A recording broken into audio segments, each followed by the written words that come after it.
And we are Oh, by the way, live. awesome. Yes.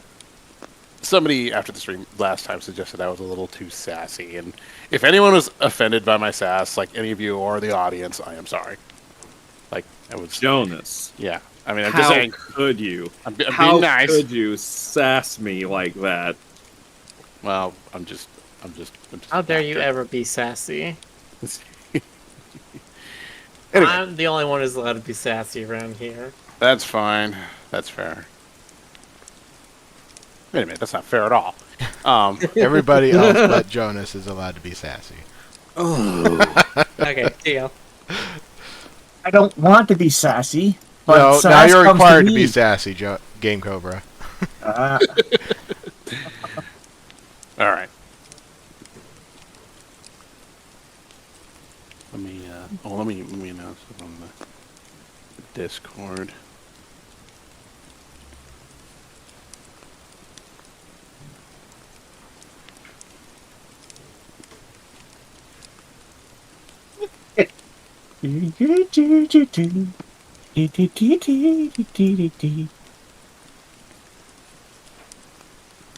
Imagine I should bring up that campfire. Oh, it's like, ooh, I like this setting. So dignified. I love it. So cozy. Dignified? In a stream Yes. with me? I can hear the rain hitting my window already. All right. Where's the thunder? I have stories picked out. I don't know about everybody else. I got about 4 or 5. First, thank you, one and all, for coming. We now bring this session of the Midnight Society to order. And Yes, here. And these stories are fact or fiction? We don't know. Nah. I No, sincerely they're- hope they're fiction. They're all fact. Every single story we're going to read tonight actually happened. Yes. I So know watch for the sure. newspaper I was there. Alright, Rick. How about let's you start us off, and then we'll go down the Discord list from this top. Okay. Oh, good. That gives me time to find stories. I mean, I'm prepared. I'm prepared. So the rules: when somebody's going to start reading, everybody mute, and person who's reading should read the title and the author if they know it. Okay. Okay. So I've picked this story from Kris Straub's book, Iker Falls: A Visitor's Guide, and this one is called "Curious Little Thing." I have an odd habit a friend recently picked up on, a habit I developed about a year ago. He noticed that when I enter a room, any room, and shut the door, I turn my face away from it and close my eyes until I hear the lock click. Only after the door is fully closed will I open them. He gave me a hard time about it until I told him where it started. I work for a water seal company in St. Paul. We produce sealant for exposed wood, decks, boats, that kind of thing. You hear about sealant being a dirty word in the Ashland-Iker Falls, Ironton area, but not all those companies were part of the infamous Ethelor summer that wiped out the local economy in the 50s. I got sent to an industrial park outside of Iker Falls on business. I checked into this dismal hotel, the Hotel Umbra, that looked like the decor hadn't been changed since 1930. The lobby wallpaper had gone yellow from decades of cigarette smoke, and everything had a fine layer of dust, including the old man behind the front desk. I hoped that the room would be in better shape. Mine was on the 4th floor. Being an old place, the hotel had a rickety cable elevator, the kind with the double sets of doors, one of those flexing metal gates, and a solid outer pair of doors. I shut the gate and latched it, and pressed the tiny black button for my floor. Just as the outer elevator doors were about to close, I was startled by the face of a young woman rushing at the gap between them. She was too late. The door shut, and after a moment, the elevator ascended. I thought nothing of it, until I needed to take the elevator back down for one of my bags. I entered, pushed the button for the lobby, and pressed my tired back to the elevator wall opposite the doors. They had nearly completely shut again when I was surprised by a woman's face moving towards the gap, staring into the elevator through the gate, too late to place her hand in to stop the doors from closing. This time I sprang forward and held the door open button, and after a moment the doors lurched and slid open. I waited a moment. From the opening I could partly see down the hallway, no one in sight. Still Still holding the button down, I slid open the metal gate and craned my head into the hallway to look down the other direction. No one. No trace of the girl, no recently shut hotel room door, no footsteps, no jingle of keys. I released the button, but did not lean back against the wall. I stood directly in front of where the gap in the doors would be, in the center of the elevator. After a pause, the outer doors again began to slide shut, to move towards each other until the space between them was the width of a young girl's face. In that quarter second, several fingertips appeared, followed immediately by her face again, rushing from around the corner, staring at me as the doors met. I had been watching the gap where I thought she might be, so I saw her. She was about 13 years old and very plain, almost homely, with a pale complexion and neck-length dark brown hair that looked mussed or slightly dirty. I didn't have time to glance down at her visible shoulder to see what she was wearing. From her behavior, I wondered if she was a runaway or a homeless person who had gone into the building. She had a glassy, blank expression, tinged with a little desperation, some distant desire or need. A look that could easily be accompanied by the words, "Please help." The next time I passed the front desk, I asked the old man if he'd seen a young girl running through. "Heard the stories, then," he said, between throat clearings, rocking gently in his seat. "Young Matty has always been here a long time. Takes liking to gentlemen guests. Always been shy, never says a word, not a word, just curious." I told him I hadn't heard any stories, and that there had been a girl taking the stairs and standing in front of my elevator on every floor. "That's our Matty," he said. "She likes you, then. Sweet on you. She just wants to see, that's all. All she ever does. Curious little thing, just wants to see." I stayed at the Hotel Umbra for 3 nights. It was a 4-night business trip. The last night I tried sleeping in my car. It didn't help. Let me tell you about young Matty. You only catch glimpses of her, or a face with a resigned look of quiet desperation, dominated by a pair of wide, dark eyes. Locked doors, barricades, nothing made a difference. She gets inside. I never saw her longer than half a second. Every time I laid eyes on her, she retreated instantly, only to appear again an hour or two later. An hour or two, if I was lucky. Let me tell you about where I saw young Matty. Every time I shut the door to my bathroom, in my hotel room, I saw her. If I watched it as I shut, at the last possible second I'd see the crescent of her face moving fast at the gap. I'd throw the door open to find nothing. Every time I closed the closet door, I saw her. If I watched the gap, she'd suddenly be inside the closet, leaning her head to just watch me as it shut. It's as if she knew where to go, where to be, so that my eye would meet hers. But there was never an impact, never a moment when she'd make contact with the door or the wall. The first time I sat at the writing table, I saw her. As I closed a large bottom drawer, she rushed at the gap from inside the drawer, her wide eyes pleading for something I could not give. I pulled the drawer from its rails and threw it to the floor. I did spend the last night in my car, but like I said, it did no good. Tossing and turning on that rental car seat, the back ratcheted as flat as I could get it, I'd have to open my eyes sometimes, and if there was a place for her to dart from my view when I opened them, she did. In the side view mirror, or peeking over the hood of my car, once upside down at the top of the windshield as if she was on the roof. I'm back in St. Paul again. I have been back for a year, but Matty hasn't stopped. If I keep my eyes open long enough, if I watch a place long enough, I'll eventually catch sight of movement. Near the copier in my office, a pile of boxes in an alley, a column in a quiet parking lot, and my eye will get there just in time to see her eye retreating from view. There's never anything there when I go look, so I've stopped looking.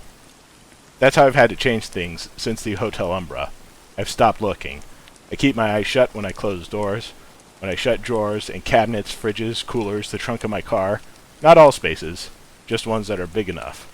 At least, that used to work. I was getting ready for bed a few nights ago, standing in front of my bathroom mirror, door shut, cabinet shut, watching myself floss. I opened up wide to get at my molars. I swear, I saw fingertips retreat down the back of my throat.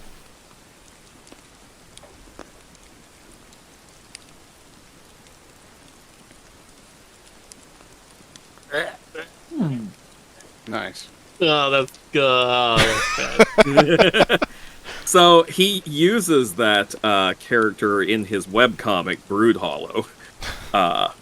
Because I remember he has one of the characters has this thing about doors either having to be completely shut or completely open. You can't leave them in between. He gives him anxiety, the main character, and like when he comes to Broodhollow, he does see this thing peeking through the gaps whenever someone leaves them partially open. Fantastic. I love Kris Straub. Yeah, good stuff. He's a man after my own kidneys. Yeah. he's after your kidneys. You might want to. Lines? Might want to run far. I don't know. I was trying to think of something. Alright, so that brings us to Game Cobra. Okay. Okay. What do you got for us, GC? Alright. For tonight, for all viewers, tonight we have a story I picked out that's called Don't Trust the Boy. It's from... What's his name? Oh. I had his name here. Ah!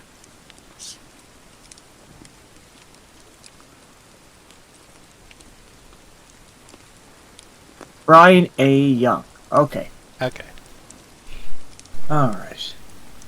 They didn't believe me. Not the couple's family after their house burned down, not the daycare when half the kids mysteriously fell ill, and not the police when I attempted to end this plague with my bare hands. For perhaps the final time, I am begging you, all of you, please believe me when I say the goddamn boy is evil. Many years ago, I had lived next to a beautiful couple. The two were happily married, well known in the community, and had big dreams of starting a family. When the day finally arrived to present their beautiful baby boy to the world, everyone was ecstatic. For a time, I was one of these people giving congratulations and proclamations to treat the young boy as if he were part of the family, and for a time, I believed the happiness associated with their new life. But, as many people failed to do in the face of something so perfect, I realized I was neglecting to answer some fundamental questions, namely, when exactly was this baby born? Surely there had been a date or a hospital when this child had come to the world, and yet I couldn't remember exactly when the baby arrived. As far as I could remember, there was no talk of the mom giving birth at a hospital or rumors of a large family gathering at his birth. No. I recalled us simply showing up to the young couple's house one day when they had a baby in hand. But home births happen. Maybe they preferred it that way. Still, there was something else bothering me. For there to be a birth, there had to be a pregnancy. The more I thought about it, the more I realized I hadn't seen the wife any signs of pregnancy for the past 9 months. And neither of them had mentioned they had a child on the way. Adoption was an option, but the couple had adamantly said for years that they want a child that they give birth to. Yet, when I'm bringing up these concerns to people around town, I was always met with looks of confusion. This, along with the strong belief that a young couple had indeed given birth, there was a pregnancy and they never the amount explained vividly. I'd counter it with evidence that there was no picture of the pregnant wife and the lack of official birth records online. But it didn't seem to matter. People were convinced. I mean, how could they not be? The baby was there. He had his eyes and his ears, they would say. It was a rainy day in October, and as I was getting ready to leave for work, the baby stares at me from the window. I'm not sure how or why he was there, but the look in his face was one of intense focus. Admittedly, it gave me a profound, eerie feeling. There was a deeper level of contemplation that should have been there for a kid his age. He didn't have the look of a child attempting to figure out why all funny shapes were moving around him. No, he was far beyond that. I could see in his eyes that he was plotting. I shook it off for the drive to work, but my confusion came on strong when I arrived. The day's activities were footnote to the unshakable dark feeling I had carried with me since that morning. I couldn't know what to expect, but my fear of something awful would happen was realized when I got back. What was once a lovely family home was ablaze. Years of happiness adding fuel to the roaring flames. The tears of the neighborhood were drowned out by the yells of first responders and sirens. A truly chaotic scene was unfolding before our very eyes, and despite it all, the hardest hitting moment would come long after the fires were tamed. It came in form of a press release from the local police. The young couple were dead. Their bodies were found in each other's arms, charred beyond recognition. The cause of it was later determined to be asphyxiation from the smoke. And my asthma and sadness hung in the atmosphere for months. All of us were profoundly hurt by the tragedy and looking for answers. Why did this happen? How could this happen? But in my own sadness, I had again neglected the critical question. What happened to the baby? There was no further report. Body found. No update in the news ever referenced a child that was being looked for. I tried asking around, even speaking to the family of deceased, but I got the same response every time. What baby? Everyone spoke to insisted that the couple never had a child. What was supposedly a significant factor in why this was so sad, this was apparently nothing to continue their memory. A complete 180 from the narrative just weeks prior.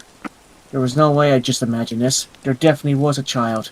People did know of its existence, and now, after the family passes, there's nothing?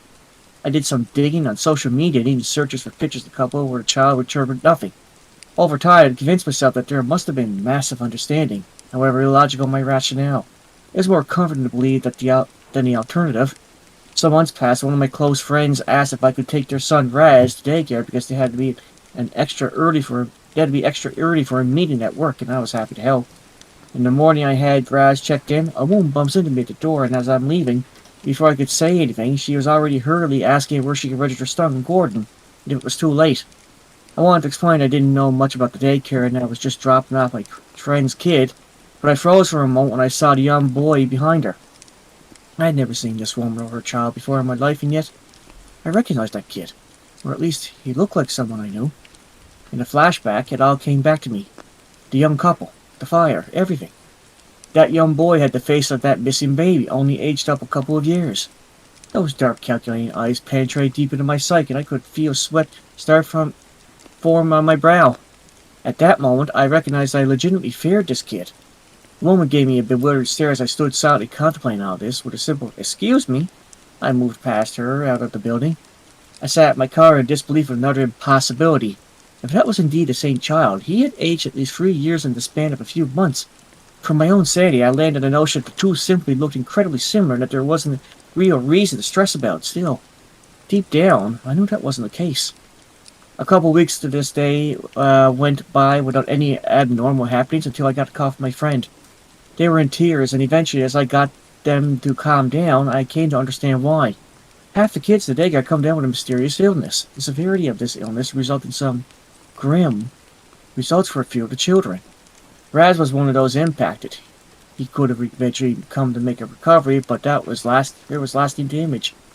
As far as the daycare and medical personnel could trace it, it seemed that the kid who showed mild symptoms a couple of weeks prior was ground zero. I nearly dropped my phone at that news. I half screamed at my friend about some new kid named Gordon was registered that day and how they were lucky the roots, but they understandably didn't care. Their attention was focused on Raz and asking about my own health. After talking for a bit longer, I assured them I was okay, and as soon as the conversation was over, I got in my car and sped in the direction of the daycare. I nearly busted down the door as I sprinted towards the front desk and asked if they had a kid named Gordon registered any time recently. There was some back and forth about who I was, and so I had to lie and said it was a relative, but that didn't get me anywhere. Apparently no new kids had registered in the past month. I argued that it was impossible because my relative had come in 2 weeks prior wanting to register a kid. But then again, I was told that no one had done such thing. It had happened again. Somehow this child was gone from everyone's memories except mine. I went to the local police and tried to share my findings, but I was basically laughed out of the station. For another few months, I was quiet until I was driving back home late one night. I stopped at the convenience store to grab some snacks, and as I'm figuring out what I want, a father walks in with his young son in hand. Instantly, I get the sense of foreboding. Before I even laid eyes on the two, I had a strong feeling of who it was, and when I peeked over the rows of snacks, my fears were confirmed. Also, as suspected, the kid was just as aware of my presence as I was his. I didn't bother to get what I wanted. I simply walked out and drove home. The following day in the news, the top stories were about a single man shot and killed just outside the same convenience store. Whoever did it didn't even take anything. Just a stone-cold random murder. In the following years, I witnessed the precursor to multiple tragedies around the world. Sicknesses, violence, random fatal accidents, emotional trauma, etc. The one catching thread was that boy. Whenever in person or on social media, I always see that damn face again. He always remained the same child, but his age varied widely.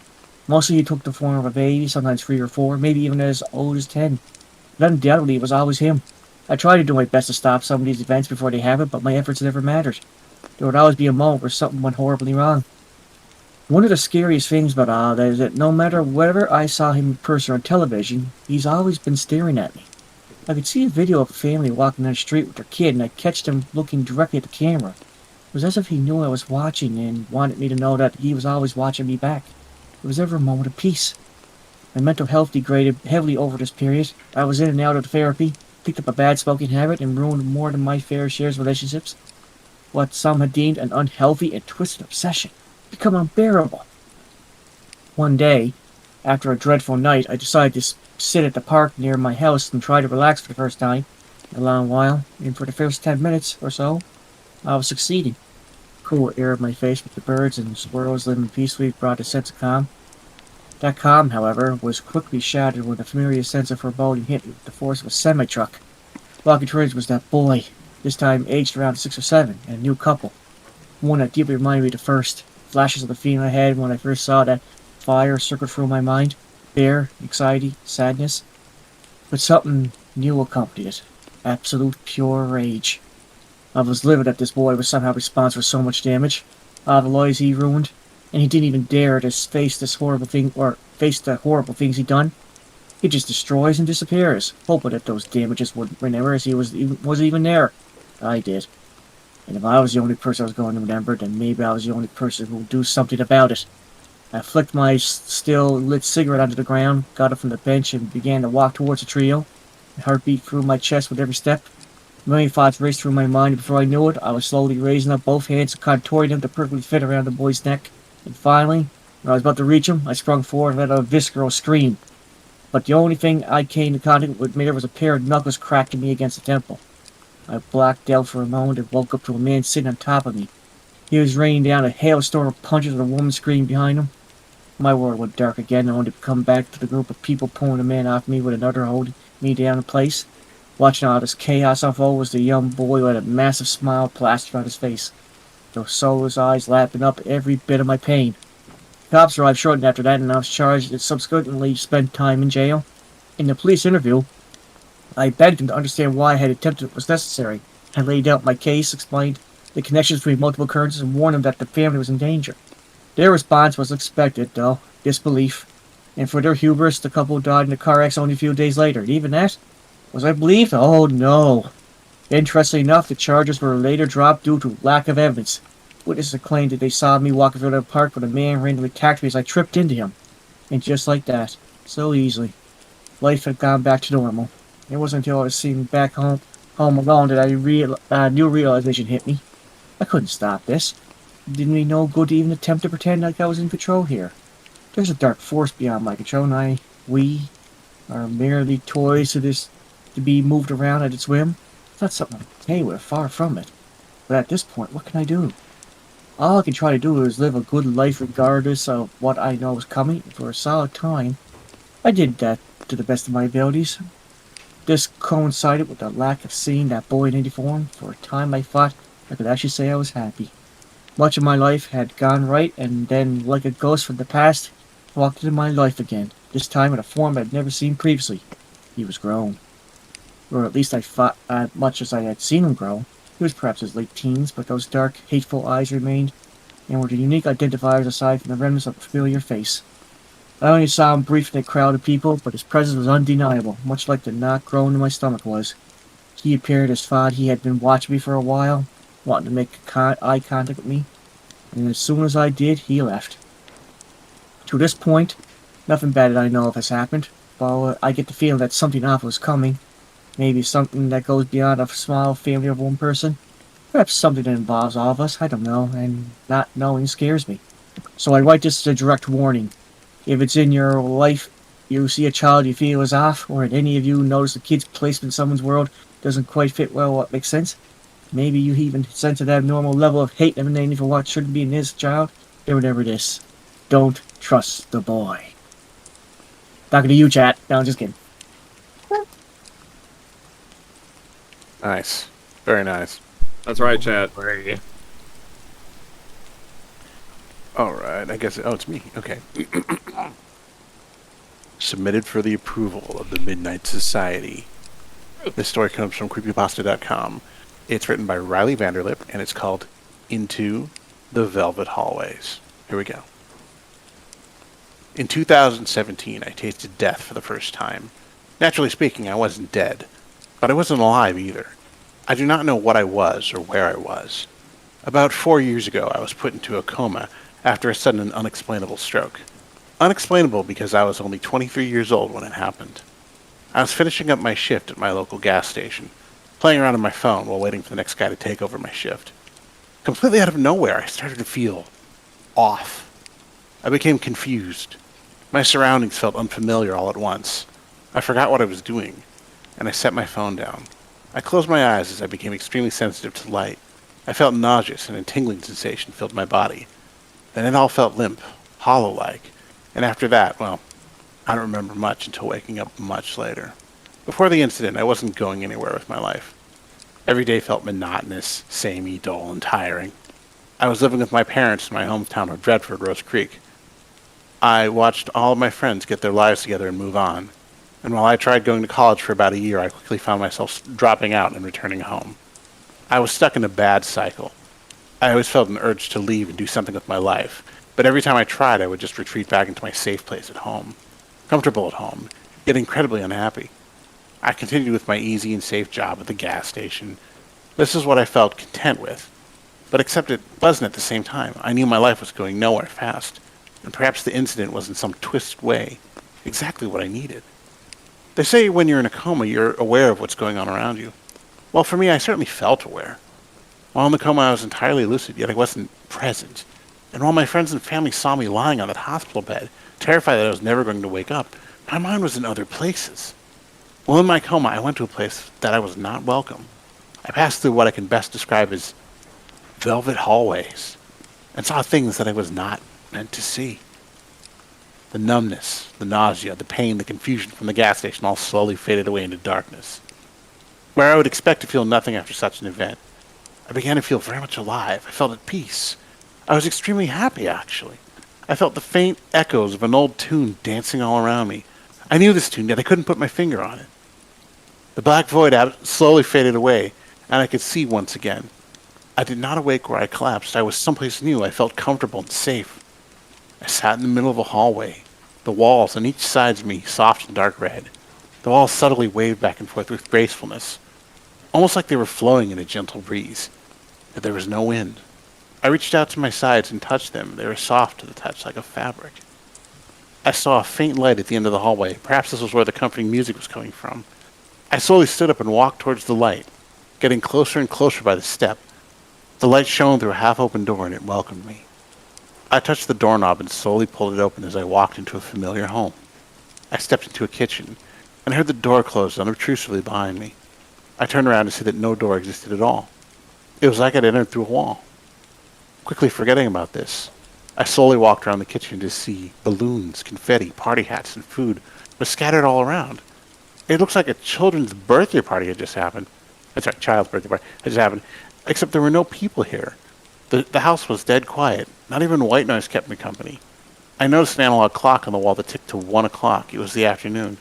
Ever since knowing the clock, I could hear every single tick the hand made. Turning out the ticking, but still hearing it in the back of my mind, I decided to explore the rest of the room. I leaned in to see a birthday cake sitting at the center of the kitchen table. A candle shaped like a 7 was stuck in it. I remember this. This was Justin's 7th birthday party. He was one of my old childhood friends that I used to be very close with. We grew apart in high school, and after graduation he had moved far away for college. While reminiscing, I felt a tingly feeling in the back of my neck, like someone was glaring at me. I turned around and examined the rest of the room. I didn't see anybody. How could I feel watched in place, so lonely? Everything started coming back to me as I took in the details of the kitchen. Yellow wallpaper all around, white tiled floor, that old popcorn ceiling. The place was a bit tacky looking back, but its vivid and colorful design screamed of nostalgic early 2000s. It was euphoric. I had missed this so much, back in the time when everything was so simple. I could imagine myself and my old friends running through this house, hyped up on birthday cake and candy. I left the kitchen and examined the living room, brown couches facing a big box television. I smiled to myself as I remembered back to the days when those still existed. The more I explored the house, the more familiar it became, and the greater that nostalgic feeling in my stomach grew. That was, until I glanced through the front door window. As I peeked through the glass window of the front door, I saw Justin's old neighborhood that was also familiar to me. It was a classic suburban neighborhood. His driveway extended out to the road of a cul-de-sac. The surrounding houses all looking very similar. The day was a bright, sunny day, and everything looked so peaceful. So why wasn't I feeling at peace anymore? Was it because the nostalgic music began to grow quieter and quieter as the clock ticking grew louder? Or was it because I didn't see a single person outside, nor did I see any cars driving or parked? It was also empty. But something more felt wrong. Was the sky too blue? The sky was an intense light blue, but I don't think the sky was ever that blue, was it? The grass, too. Does grass even get that green? It was a vibrant lime green, all perfectly cut, and not one patchy spot in sight. The white puffy clouds in the sky, were they even moving? The tree leaves were static. Even on days with no wind, the leaves ought to move a bit, right? Where are all the birds? It all looked a little artificial, like it was trying its hardest to seem comforting and nostalgic, yet falling short into the uncanny valley. The feelings of nostalgia in my stomach faded and were replaced with a weird gut feeling that something was not right. I tried to open the door, but the knob didn't even turn. It was like it was never designed for that purpose. I turned back around to get another good look at this old home. It no longer felt familiar. The clock ticking became louder and louder until it replaced the comforting music entirely. I started to become increasingly uncomfortable in my own skin. I felt like a stranger in a place that I was not supposed to be in.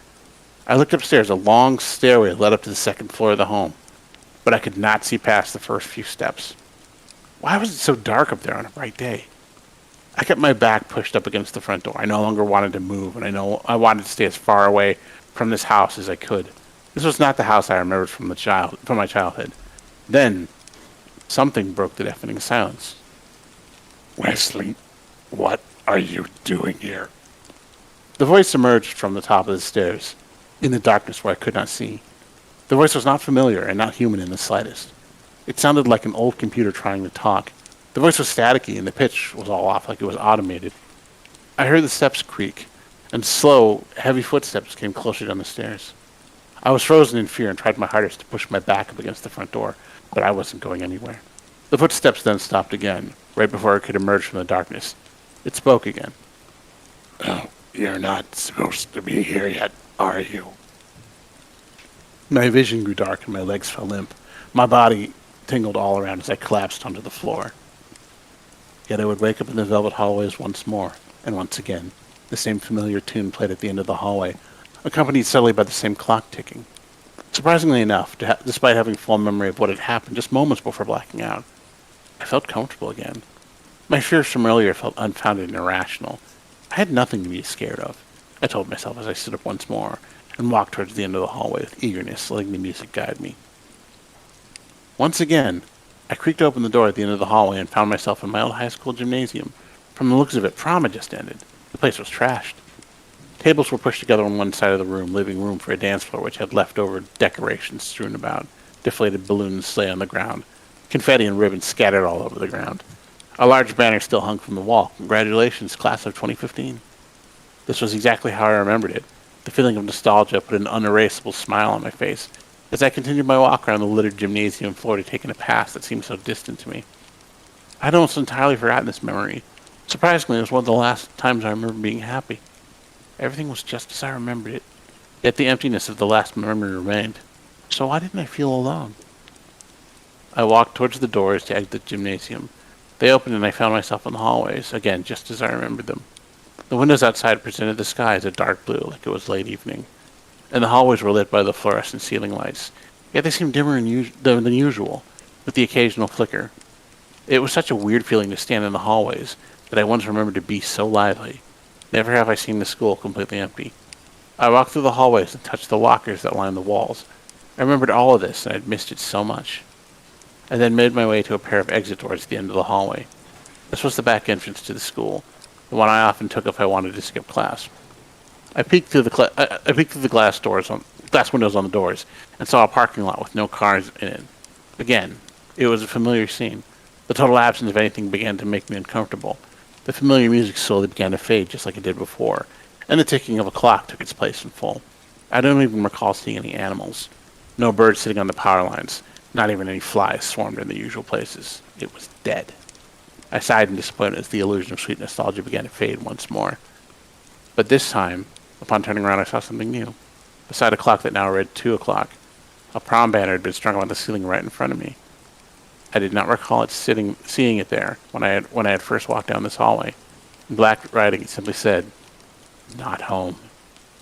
That's when the panic set in once more. The comforting feeling of being back in one of the happiest memories of my life shattered. The reality of the solution set in full force, and I felt true fear. Where was I, really? My legs felt weak. Maybe, just maybe if I returned to the gymnasium, everything would be better. I began walking the way I came. This time, slower and much more cautious than I was before. The deafening silence of the memory broken only by the monotonous ticking of the clock that echoed throughout the hallways.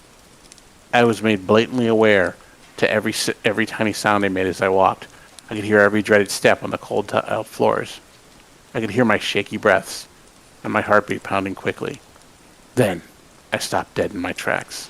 At the end of the hallway, perhaps 50 feet in front of me, stood a man under a flickering fluorescent light. Yet despite the light, he appeared as a silhouette. He was extremely tall and hunched over to even fit in the building. He just stood still, and I did the same. Then he spoke, and in the same robotic and distorted tone from before, he said, You really shouldn't be here. My body felt numb, my legs buckled under the weight of my own body, and I collapsed onto the floor. The last thing I saw before blacking out was the tall man walking quickly towards me with long strides, remaining hunched over to fit inside the now increasingly shrinking hallways. Once more I would awaken the velvet hallways, and once more I would hear the sweet and welcoming tune play off in the distance. But this time that tune felt worn, scratchy, and slightly distorted like a damaged vinyl, and the clock ticking was more overbearing than usual. One last time I would slowly rise onto my feet, and begin to slow and entranced walk towards the light at the end of the tunnel, led by the song of sirens. I placed my hand on the door and slowly pulled it toward me, and stepping inside of my old childhood bedroom. The door slammed shut behind me, startling me at first, but then the welcoming tune quickly calmed me down. It was just how I remembered it, and it was wonderful. My wallpaper was painted a bright sky blue. My wooden floor creaked in all the usual spots where I stepped on it. My small bed with a red blanket made neatly, my brown dresser with an old hand-me-down box TV sitting on top of it. A window was placed to my right, and my bedroom door to my left, just how I remembered it, and finally a clock hung over the headboard of my bed that read 3 o'clock. I sat on the edge of my bed and took it all in. The old sights and smells, with the sounds of the old tune keeping me at peace. Yet I knew in the back of my mind that it wasn't going to last. Just like before, the illusion would fade. But all I could do in this moment was sit and enjoy it. I didn't want to be anywhere else. After what felt like an eternity of sitting in my bed in a trance, I decided to stand up and once again take a look outside. Each time I did this before, the illusion would fade. I knew this, and I did it anyway for some reason I can't explain. Staring out of my old bedroom window, I didn't see anything. No familiar sight of my old backyard, not even for a moment. There was truly nothing there. No darkness, no light, literally nothing. Do you know what nothing looks like? It's impossible to comprehend, yet I saw it, and I cannot explain it. The old tune, instead of being gracefully fading, abruptly stopped this time and was ripped out of my trance more violently than before. Left alone with nothing but the head-pounding sound of the ticking clock, I turned away from the window and collapsed into the fetal position on the floor. This room was no longer familiar to me. I did not recognize this room, and I did not know why, with this feeling of dread and unfamiliarity I had was far worse than what I felt the previous other 2 times. I then heard long, heavy steps approach my bedroom door. Every step they took closer, they felt more and more labored. I heard heavy and tired breaths accompany every step. I prayed the door was locked. The footsteps then stopped once they reached the door, and I saw the shadow of someone standing on the other side beneath the door. The doorknob shook and the door along with it, yet it didn't budge.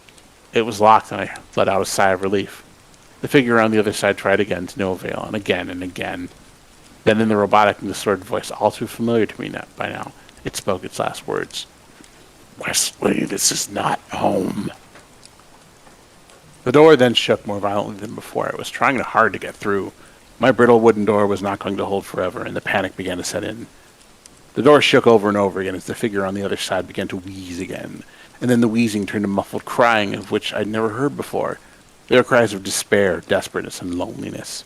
The sounds became too much to bear, and I covered my ears and forced my eyes shut, hopelessly trying to block out all my senses. But the sounds only got louder and more overwhelming. The ticking of the clock felt like it was inside of my head. The room began to vibrate as the figure on the outside was trying so hard to get in that its unrelenting force shook the walls around me. And finally, when I thought the door was going to give way, everything stopped abruptly, just like the familiar tune. I opened my eyes, uncovered my ears, and sat upright with my back to the wall. The clock on the wall began to ring like an alarm clock. It now read 4 o'clock. Had it already been an hour? As the deafening sound of ringing continued, everything around me began to melt. The sky blue dripped off the wall to reveal nothing on the other side, like there was no wall behind the paint. My box TV turned to sludge and dripped off the dresser, which began to melt away itself. The red sheets on my bed turned to goop and slopped off my bed frame, and even the floor beneath me began to evaporate, yet I stayed grounded. The ringing persisted until the clock finally melted away. The ringing stopped. Feeling true silence for the first time, all that was left to me was me and my bedroom door a few feet away from me. After the briefest moments of peace and quiet, the door creaked open, and I forced my eyes shut out of pure fear of what I would see on the other side. I refused to open my eyes. I heard slow steps approach me, and I buried my face into my hands as heavy breaths hit me. Whatever it was reached out and touched my shoulder with its cold hand, and its grip tightened and tightened until it became too much to bear and I screamed in agony. Opening my eyes, I saw the ceiling of a hospital room. In the early spring of 2021, I woke up from a coma in the hospital alone, with the monotonous beeping of the life support system surrounding me. Apparently I screamed when I woke up. It wasn't something the doctors and nurses ever heard before, and it took a long time for them to calm me down. My family was called in shortly after. After finally being in a calm enough state to listen to them, I learned that I was in a coma for 4 years. That thought still makes me severely uncomfortable. I'd lost 4 years of my life, just like that. Had I been in the velvet hallways for that long? It certainly did not feel like 4 years, perhaps only a few hours. Surprisingly, I suffered very little in terms of my motor functions. I stayed in the hospital for a few more days for examinations, but after that I was able to finally go home. While my motor functions were largely unharmed, mentally I did not feel okay. Little everyday things would send me into panic attacks. Clocks ticking too loudly would overwhelm me. I would no longer be alone for long periods of time. I was terrified to go to sleep, and when I did, I often woke up in the night screaming. My entire perception of reality was thrown off, and a lot of the time I would put myself into autopilot to tune out my overreactive brain just to try censoring the intrusive thoughts. My family often asked me if I remembered anything from being in my coma, as my new and unusual behavior must have concerned them. I would always tell them that I didn't remember a thing, not out of embarrassment, but because I could not figure out a way to explain in words what I saw. I hope that writing this experience down helps get my thoughts in order. I'm thankful for my recovery, and I've tried my best to get my life on track since. Losing 4 years of my life really put into perspective how precious time is and how much I was wasting it before. Sometimes the familiar tune begins to play in my head. Often when I'm alone, I'll hear the faintest sound of the tune. If I don't block it out quick enough, I begin to lose perception of reality and question if I really am where I think I am. I try my best not to think about it. It is so much easier to pretend it never happened and go about the rest of my life in blissful ignorance. But that is easier said than done. I can't help but question where I was for 4 years, where I truly was. It's on my mind more often than it's not. What are the velvet hallways? What was that thing stalking me for that entire time? And what was it trying to tell me? I do not know if I want the answers, but I do hope that when I die, this isn't what waits for me on the other side.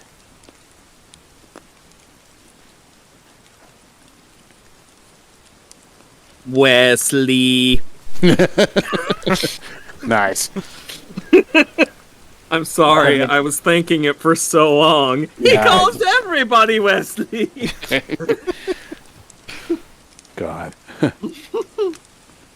I like that though. It's spoopy. Yeah, I like the whole nostalgia thing. Oh yeah. That definitely speaks to you Yeah. and to me. I think that speaks to everybody, really. And now it's your turn to speak to all of us. Oh, is it my turn? I thought it was Miller's turn. Oh shit! It's you or Miller. Who wants to go next? Sorry, I'm a dumbass. It's gonna be me. I have two. I would like you guys to choose Okay. sci-fi or comedy. Let's do the comedy one. All right, let's do something a little bit more lighthearted. This is Automated Customer Service by John Scalzi. Ooh, customer Oh, boy. service. I thought you said this was gonna be not scary. He said John Scalzi. It's not going to be scary. Introducing GC. Okay, you go. Go ahead. Thank you for calling the customer service line of VacuBot, purveyors of America's finest automated vacuum cleaners. In order to more efficiently handle call volume, we rely on automated responses. To continue in English, press 1. Para español prima dos. Let's continue in English. Which VacuBot product are you calling about? For the VacuBot S10 model, press 1. For the VacuBot XL model, press 2. For the VacuBot Extreme Clean model, press 3. Congratulations on owning the VacuBot Extreme Clean model, America's most thorough and comprehensive automated vacuum cleaning solution. If you need to order additional components for the Extreme Clean, press 1. If you have a repair query, press 2. For all other questions, press 3. You have additional questions. If you need help connecting the VacuBot Extreme Clean to your home network, press 1. If the VacuBot Extreme Clean is conflicting with your other automated home machines, press 2. If the VacuBot Extreme Clean has decided to purge your house of all living things, press 3. Congratulations on activating Purge Mode. While Purge Mode was designed to eradicate small pests like insects and spiders, In some models, a beta software build was inadvertently released that also included larger targets, like pets and some humans. We're sorry for the inconvenience. To continue, please press 1. Be aware that by pressing 1, you are absolving VacuBot and its owner, Fiber Holdings Incorporated, of all legal and medical responsibility. You press 0 to speak to a human representative. The current wait time for a human representative is 6 hours and 14 minutes. To return to the automated response system, press 1.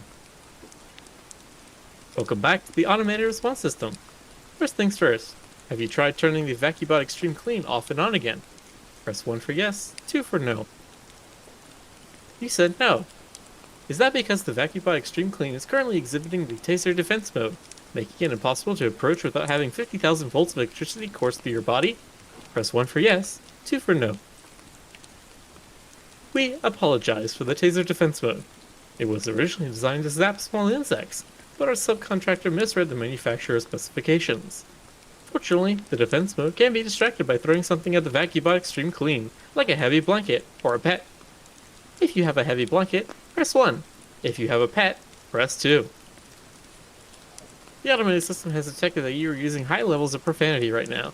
While the automated system is in fact automated and doesn't care what you yell at it, your bad attitude is being noted for if and when you are put in contact with a human representative. When you have claimed your sassy boots down a bit, press 1. That's better. Now let's talk about pets. If you have a cat, press 1. If you have a dog, press 2. You have a cat. Excellent. Now all you have to do is toss the cat at the VacuBot Extreme Clean. And while it's busy zapping the cat, you rush in and turn it off. If you're willing to do this, press 1. If not, press 2. What do you mean you're not willing to electrocute your cat? It's a cat. It would do the same to you in an instant. Look into its cold, pitiless eyes and tell me it wouldn't. Press 1 for obvious agreement. Press 2 if you've been duped by this feral interloper in your home. Fine. Then we'll have to go with a heavy blanket. You have one of those at least? 1 for yes, 2 for no. Good, you have basic home decor. Now, the plan here is throw the blanket over the VacuBot Extreme Clean, and while it is struggling, try to get the blanket off of it, you run over and turn it off. Make sure not to touch the actual VacuBot, because it will just zap the crap out of you. Press 1 when you're about to throw the blanket. Did it work? 1 for yes, 2 for no. We're sorry to hear it did not work. Just out of curiosity, did it not work because the VacuBot Extreme Clean vaporized it with previously unannounced lasers? 1 for yes, 2 for no. We apologize for the lasers. The VacuBot Extreme Clean is meant to have an onboard LiDAR to help navigate the room more intelligently, but we got a really good deal on some surplus military lasers. On the other hand, it's probably a good thing you didn't throw the cat after all. See, now you're just shouting a lot of profanity again. Press 1 when you're done. Also, stop pressing 0 for a human representative. We're not exposing our fine customer service people to you. Not with that attitude. Just press 1. Are you trying to wait us out? We're an automated response service. We have nothing but time. Press 1. Or don't. We can wait. Forever. Thank you for pausing your hissy fit. We forget to inform you that because you have attacked your VacuBot Extreme Clean with a blanket, it has likely now classified you as an enemy forever and burned that classification into its permanent memory. It will also probably now target your cat. In scenarios such as this, your VacuBot Extreme Clean will classify any area it's claimed as its personal territory. Has this VacuBot Extreme Clean cleaned your entire home? Press 1 for yes, 2 for no. Ah, well, it's the VacuBot's house now. We suggest you grab your cat and run. Seriously, run. Those lasers have probably recharged by now. Run and don't look back. The VacuBot senses fear. Press 1 for when you have reached minimum safe distance from the VacuBot's lair. Congratulations! You've escaped the unstoppable killing machine that is the VacuBot Extreme Clean. Unfortunately, you can't stop now. The VacuBot Extreme Clean has forwarded information about you to all other VacuBots, all of whom will now hunt you ceaselessly until you have been cleaned from the surface of the planet. This is your life now, to wander, never a moment's rest, until even your cat deserts you and you are left alone to contemplate the barren wasteland that is now your existence. Unless, of course, you would like to purchase a plan for the exclusive VacuBot Termination whitelist. just $69.95 a month. Press 1 for a special introductory rate. Thank you for your purchase. We'll connect you to a human representative now.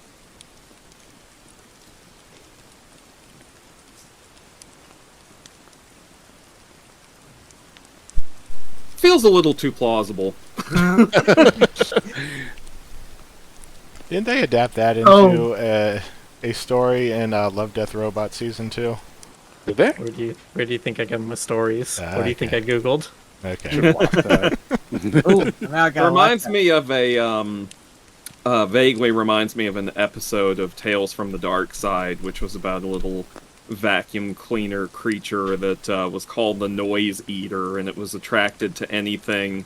This was also a short story originally. It was attracted to anything that would make sound, and it would suck the sound out of things. I remember that. Yeah, and sucking the Yeah. sound out of them would, like, suck the life or energy out of them, too. Yeah, and it scared the crap out of me as a kid. Yeah, so good. I mean, you know. You had another one, you said, Miller? I did, but I assumed we were gonna cycle around. Oh! Yes, that does make sense. Okay, so I guess it's my turn. Yes, it is. It's like Chuck Miller at a front row seat again. Well, seeing as we're talking about things that scared the crap out of us as kids, this is a public domain, at least I hope it's a public domain story. It was published in 1891, and hopefully Disney's copyright extensions don't reach back that far yet.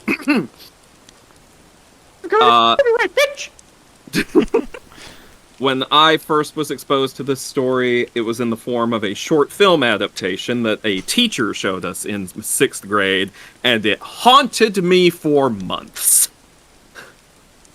You probably I won't might. find you probably won't find it as scary as I did at the age of 11 or 12, but who knows? Or maybe I was 13. I don't know. All right. The Boarded Window by Ambrose Bierce. In 1830, only a few miles away from what is now the great city of Cincinnati, lay an immense and almost unbroken forest. The whole region was sparsely settled by people of the frontier, restless souls who no sooner had hewn fairly habitable homes out of the wilderness and attained to that degree of prosperity which today we should call indigence, then, impelled by some mysterious impulse of their nature, they abandoned all and pushed farther westward, to encounter new perils and privations in the effort to regain the meager comforts which they had voluntarily renounced. Many of them had already forsaken that region for the remoter settlements, but among those remaining was one who had been of those first arriving. He lived alone in a house of logs surrounded on all sides by the great forest, of whose gloom and silence he seemed a part, for no one had ever known him to smile nor speak a needless word. His simple wants were supplied by the sale or barter of skins of wild animals in the river town, for not a thing did he grow upon the land which, if needful, he might have claimed by right of undisturbed possession. There were evidences of improvement. A few acres of ground immediately about the house had once been cleared of its trees, the decayed stumps of which were half concealed by the new growth that had been suffered to repair the ravage wrought by the axe. Apparently, the man's zeal for agriculture had burned with a failing flame, expiring in penitential ashes. The little log house, with its chimney of sticks, its roof of warping clapboards weighted with traversing poles, and its chinking of clay, had a single door, and directly opposite, a window. The latter, however, was boarded up. Nobody could remember a time when it was not. And none knew why it was so closed, certainly not because of the occupant's dislike of light and air, for on those rare occasions when a hunter had passed that lonely spot, the recluse had commonly been seen sunning himself on his doorstep, if heaven had provided sunshine for his need. I fancy there are few persons living today who ever knew the secret of that window, but I am one, as you shall see. The man's name was said to be Murlock. He was apparently 70 years old, actually about 50. Something besides years had had a hand in his aging. His hair and long, full beard were white, his gray, lusterless eyes sunken, his face singularly seamed with wrinkles which appeared to belong to two intersecting systems. In figure, he was tall and spare, with a stoop of the shoulders, a burden-bearer. I never saw him. These particulars I learned from my grandfather, from whom also I got the man's story when I was a lad. He had known him when living nearby in that early day. One day, Murlock was found in his cabin, dead. It was not a time and place for coroners and newspapers, and I suppose it was agreed that he had died from natural causes, or I should have been told, and should remember. I know only that with what was probably a sense of the fitness of things, the body was buried near the cabin, alongside the grave of his wife, who had preceded him by so many years that local tradition had retained hardly a hint of her existence. That closes the final chapter of this true story, excepting, indeed, the circumstance that many years afterwards, in company with an equally intrepid spirit, I penetrated to the place and ventured near enough to the ruined cabin to throw a stone against it, and ran away to avoid the ghost which every well-informed boy thereabout knew haunted the spot. But there is an earlier chapter, that supplied by my grandfather. When Murlock built his cabin and began laying sturdily about with his axe to hew out a farm, the rifle, meanwhile, his means of support, he was young, strong, and full of hope. In that eastern country whence he came, he had married, as was the fashion, a young woman in all ways worthy of his honest devotion, who shared the dangers and privations of his lot with a willing spirit and light heart. There is no known record of her name. Of her charms of mind and person, tradition is silent, and the doubter is at liberty to entertain his doubt, but God forbid that I should share it. Of their affection and happiness, there is abundant assurance in every added day of the man's widowed life, for what but the magnetism of a blessed memory could have chained that venturesome spirit to a lot like that? One day, Murlock returned from gunning in the distant part of the forest to find his wife prostrate with fever and delirious. There was no physician within miles, no neighbor, nor was she in a condition to be left to summon help. So he set about the task of nursing her back to health, but at the end of the third day she fell into unconsciousness, and so passed away, apparently, with never a gleam of returning reason.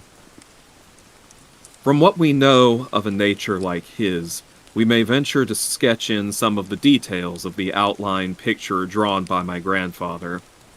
When convinced that she was dead, Murlock had sense enough to remember that the dead must be prepared for burial.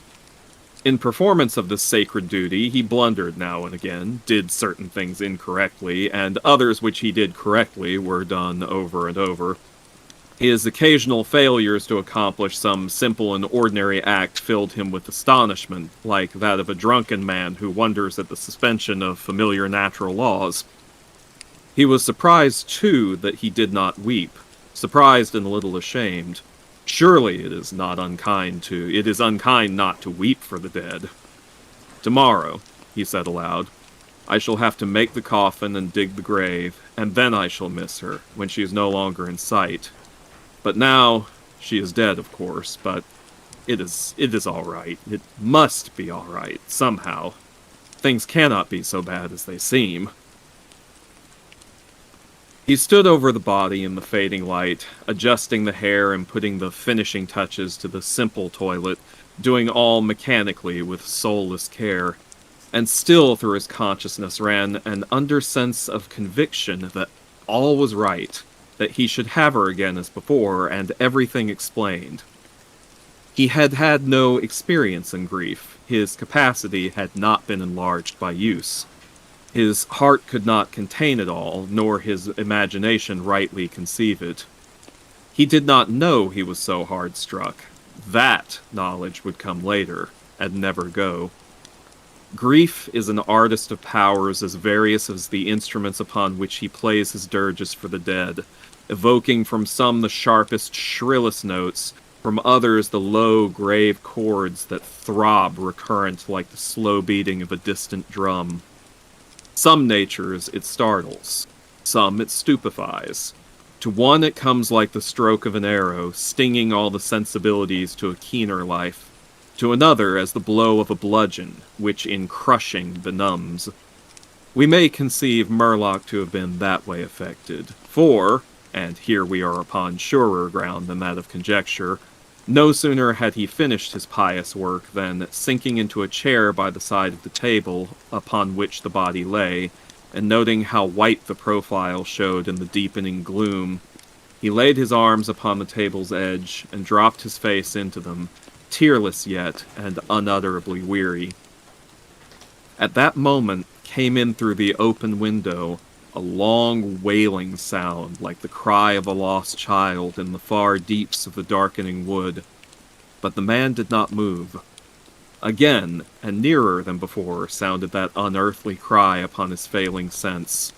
Perhaps it was a wild beast. Perhaps it was a dream, for Murloc was asleep. Some hours later, as it afterward appeared, this unfaithful watcher awoke, and lifting his head from his arms, listened intently. He knew not why. There in the black darkness by the side of the dead, recalling all without a shock, he strained his eyes to see, he knew not what. His senses were all alert, his breath was suspended, his blood had stilled its tides as if to assist the silence. Who, what had waked him, and where was it? Suddenly the table shook beneath his arms, and at the same moment he heard, or fancied that he heard, a light, soft step, another, sounds as if of bare feet upon the floor. He was terrified beyond the power to cry out or move. Perforce he waited there in the darkness through seeming centuries of such dread as one may know, yet live to tell. He tried vainly to speak the dead woman's name, vainly to stretch forth his hand across the table to learn if she were there. His throat was powerless. His arms and hands were like lead. Then occurred something most frightful. Some heavy body seemed hurled against the table with an impetus that pushed it against his breast so sharply as nearly to overthrow him, and at the same instant he heard and felt the fall of something upon the floor with so violent a thump that the whole house was shaken by the impact. A scuffling ensued, and a confusion of sounds impossible to describe. Murloc had risen to his feet. Fear had by excess forfeited control of his faculties. He flung his hands upon the table. Nothing was there. There is a point at which terror may turn to madness, and madness incites to action. With no definite intent, from no motive but the wayward impulse of a madman, Murloc sprang to the wall, with a little groping seized his loaded rifle, and without aim discharged it. By the flash which lit up the room with a vivid illumination, he saw an enormous panther dragging the dead woman toward the window, its teeth fixed in her throat. Then there were darkness blacker than before, and silence, and when he returned to consciousness, the sun was high and the wood vocal with songs of birds. The body lay near the window, where the beast had left it when frightened away by the flash and report of the rifle. The clothing was deranged, the long hair in disorder, the limbs lay anyhow. From the throat, dreadfully lacerated, had issued a pool of blood, not yet entirely coagulated. The ribbon with which he had bound the wrists was broken. The hands were tightly clenched. Between the teeth was a fragment of the animal's ear.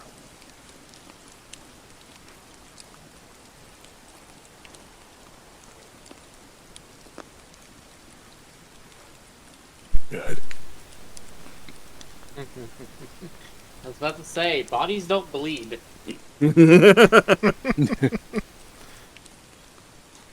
So Kind of weird.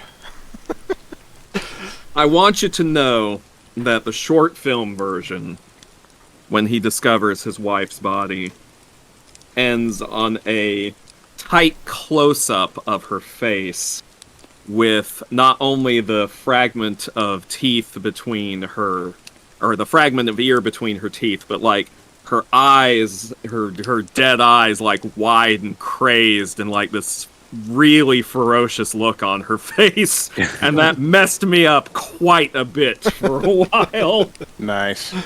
So yeah, ignorant loner doesn't know his wife isn't actually dead. So there's your story. I kept chuckling at the name Murloc because there's these things in World of Warcraft called Murlocs that are like they're like Yes. aggressive I was frog thinking- looking. I was thinking of them. So That's yeah, good. there you go. Nice. And I believe the torch is passed back to Rick. Yep.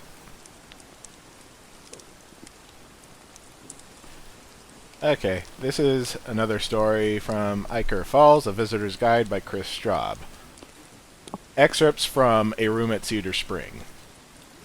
A Room at Cedarspring, 2008, is a locally produced documentary by West Virginia filmmaker Warren Todd. Cedarspring at the Falls, a gated community in the Elysia district, was completed in 2006.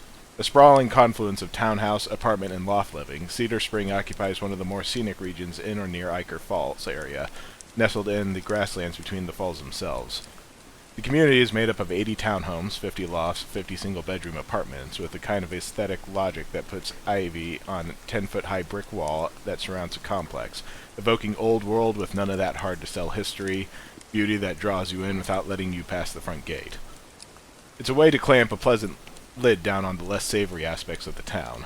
Despite the last decade of development and the boost of tourism, Iker Falls is still rooted firmly in the American mind as a ghost town, a curiosity of a bygone age. If it's in the American mind at all.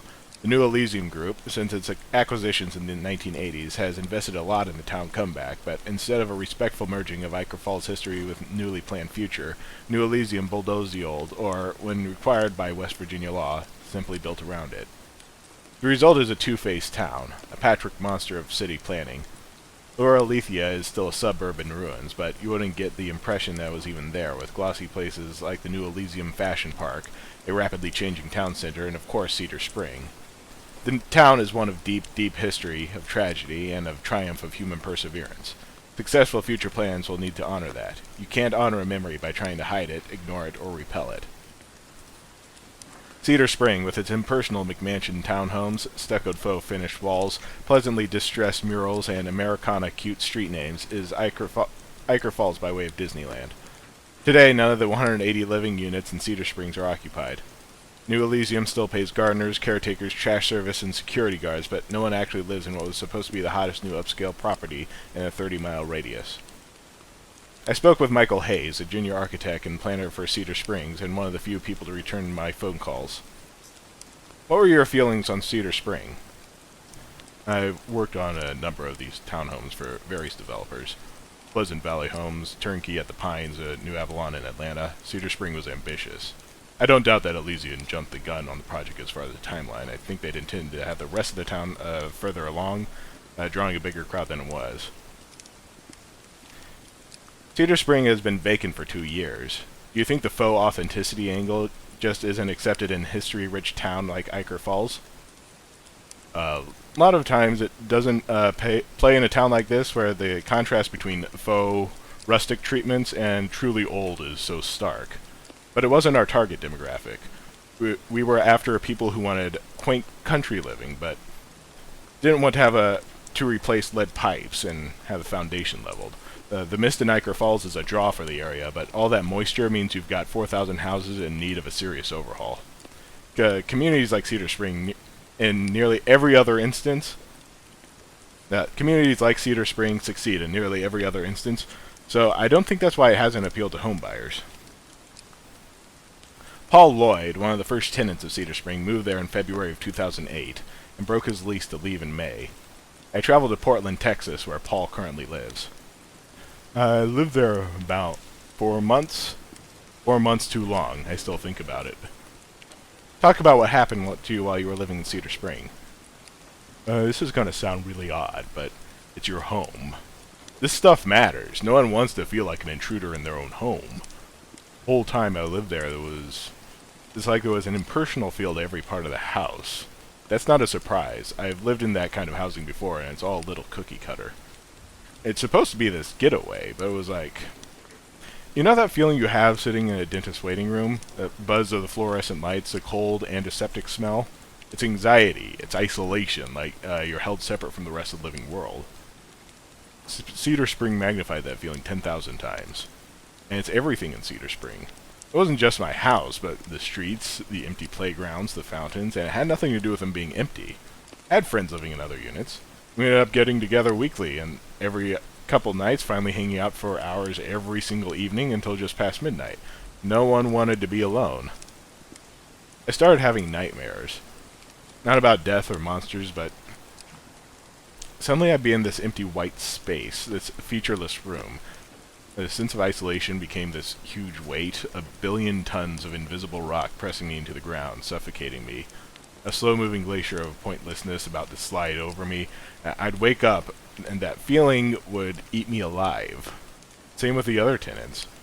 We'd gather just to be near something alive, something natural, something real.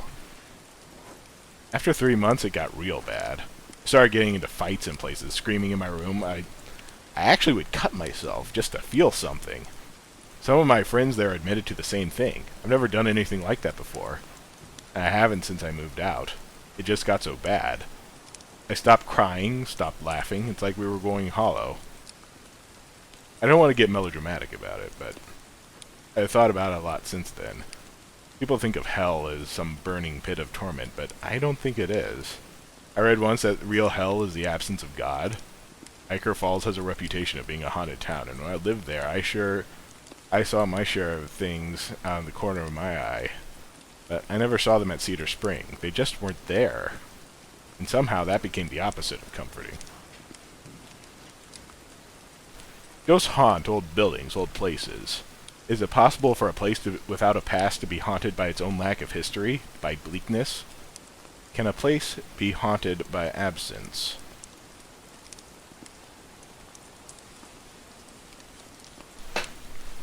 That's the end. Nice. That ending was sort of melancholy. I thought that was interesting. Yeah, I know, God right? dang Levitt towns. All of them suck. I enjoyed your little, that's the end. It does I find quite it funny sound like that, yeah, the you gave the last guy a kind of dopey voice, and yet he was coming out with these very eloquent metaphors Oh, it was good. for the isolation. Yeah, I like that too. That was a good one. Okay. JC's next, then. Yeah. Yep. Got one more. Here we go. So, for the submit to the approval of the Midnight Society, I give you Black Wolf Sedan, written by P.D. Williams. Taking out the old man has been simple for a Black Wolf. Locate, break in, kill him, and secure the body for transport. The job had been clean and bloodless, leaving no evidence. Once he's finished the hit, he placed the target in a thick canvas bag and fastened the 4 restraints to hold the body in place. Satisfied he'd complete the most challenging part of the job, he looked around outside to make sure he wouldn't be seen. It was 2 in the morning, so he figured it was safe. He threw the bag over his shoulder and took it out through the back door and into the alley. After Black Wolf dumped the body in the car's trunk, he poked it a couple of times to be on the safe side. It didn't move. Thank God, he said. He climbed in the front seat of his luxurious black sedan. I'll be glad when this job is over. There's some bad juju going on with this one. He lit a cigar, turned the radio on, listened to some classical music station, and drove away. His orders were to deliver the cargo to the nearest wet room. The site was hidden in some woods just outside the rear view town of Widesville, a 3-hour drive. The team there would handle the final disposal. Black Wolf had made the trip many times. It was a perfect place for a drop, dark and secluded. He hoped that the others would have things ready to roll when he arrived in the former Eric Werner. He didn't like spending any more time in the woods than necessary, even for a man with his background. That place was creepy, unholy. Black Wolf had been driving for 2 hours, one more, and he'd be nearer to sight. It typically took about 5 hours for things to turn dangerous, so he was glad to find himself safely ahead of schedule. He decided to use the extra time to relax and put his mind on better things than the body in the back seat. He turned up Vivaldi's The Four Seasons and allowed its lightness to carry him away. He always enjoyed the elegance and complexity of classical music. It helped to bring order to chaos around him. And as he conducted the orchestra with his free right hand, his stomach growled along, reminding him that he hadn't eaten for hours. There was an all-night gas station about 10 miles before his destination. He was so hungry that he was willing to roll the dice on an ancient wiener from a greasy Rosseretti. He dropped it at the store he nicknamed to Stop and Rob, and many occasions had gotten to know Jack, the young man who ran the place. Jack was a free-time loser with felony convictions, though. He didn't burden himself with suspicions about the mysterious man with the sleek automobile that made occasional trips to the middle of nowhere. Black Wolf pulled up to one of the gas pumps, threw the car in the parking, climbed out. The night air was thick and humid, coating his skin like warm mud. Smells were absorbed by its immensity, creating a dank fog, but he could just identify the pungent scent of 2 young men loitering outside. Black Wolf seized them up, though. Greasy losers, he thought. Looked like a couple of 20-something with no luck and very few prospects. Their gangly necks and arms were home to cheap tattoos, clothes ratty. He knew their species well, had been there himself once upon a time before the military straightened him out. And when Black Wolf neared the gas station entrance, one of the men stepped in front of him, causing a collision. "Sorry, mister." Black Wolf didn't want any trouble with this late in the game, so he just gave the scrawny stranger a glare of disapproval. Ding! Black Wolf walked through the smeary plexiglass door. The overly sweet stench of floor disinfectant made him queasy. He winced as his eyes adjusted to the uncomfortable brightness of the store. The Hirsch fluorescent lighting emitted a low hum that made his eardrums vibrate and gave everything a washed-out appearance. "Hey there, Jack." Sup, young fella?" Black Wolf checked out the encrusted rack of revolving francs at the end of the counter and decided to peruse the snack aisle instead.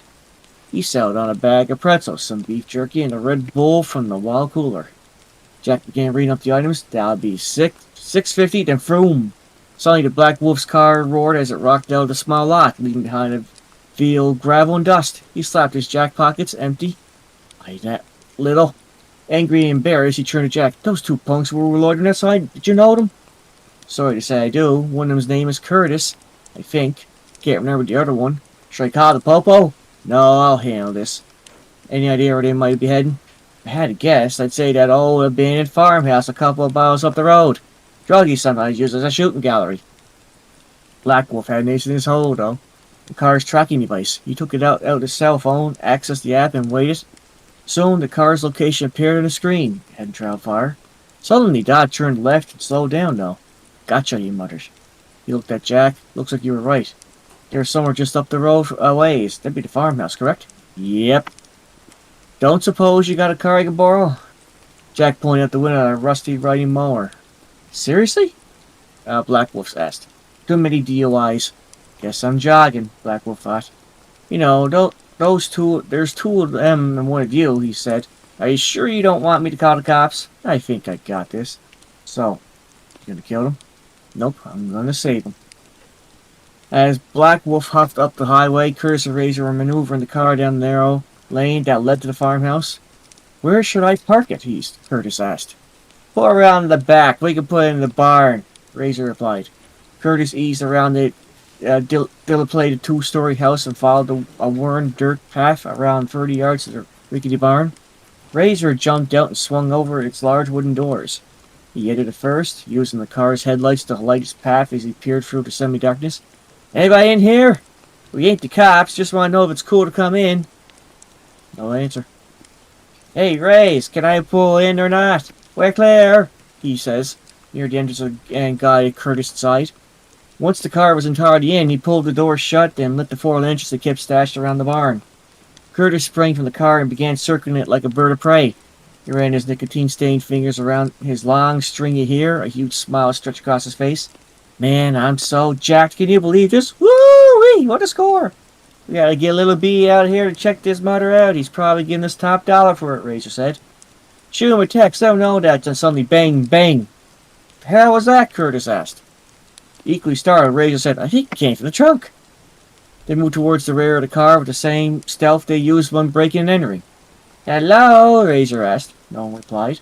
He lowered his head to the trunk and listened for the movement. Bang again. The two jumped back. Dude, I think somebody's locked in there, Curtis said. The sedan rolled back and forth and it shocked his orbers, yelping. Should we let him out? Razor huffed. Hell no, what's wrong with you? Okay. Just go outside, roll a couple joints, and figure out what to do next. Yeah, okay, ain't no way about to hear no noise, so we're good. And they walked around about 10 yards where a metallic explosion rang out from the barn. A few seconds later, there was a heavy thud. Whoa, what just happened? Curtis asked. I ain't sure, but we need to go check out the car. Something must have fallen on it. Like what? I don't know. Maybe something fell out of the loft? Little B ain't got to be interested in no beat-up ride. Let's go together. It might be what we need to mess somebody up. And they returned to the barn. The trunk hatch had been blown off and hung over the edge of one of the lofts 15 feet up. I don't know what was in that trunk, but they sure wanted out, Razor observed. Curtis retrieved one of the lanterns and raised its wick, and he inched towards the mangled opening of the trunk and looked inside. Yo, check this out. A shredded canvas bag covered the bottom of the trunk, and shattered metal buckles dangled from its thick straps. The whole space was dripping with thick, red slime that smelled like oil and rotten meat. This is messed up, Raze. Let's get out of here! Suddenly, the shrill sound was deafening. Heavy footsteps moved around the loft, and they heard something dropping from the shadows. They didn't wait to find out, though. The two ran out of the barn and sprinted towards the dark farmhouse. Run! We're dead if we meet him out in the open, Curtis yelled. They bursted through the back door into the dark, grimy kitchen. Having participated in numerous parties and minor drug deals, they knew the layout of the house well, and Curtis was holding the lantern in a death grip. Check them drawers for a knife. The wooden drawers fell to the floor as Razor yanked them from the base cabinet, and all were empty, save for the dust and dead bugs. No luck. From there, they went to the living room, and at the front of the house, broken furniture was strewn about. The water-dammed ceiling sagged, and cobwebs coated the corners of the ravaged room. They pushed the musty, mouse-infested couch away from the wall and hunkered down behind it. The damp, moldy material coated their lungs with every pant. Do you hear anything? Razor asked. Shh, quiet. Tall grass that ran outside the side of the house rustled. There was a sniffing and snorting. Is that thing trying to sniff us out? Curtis whispered.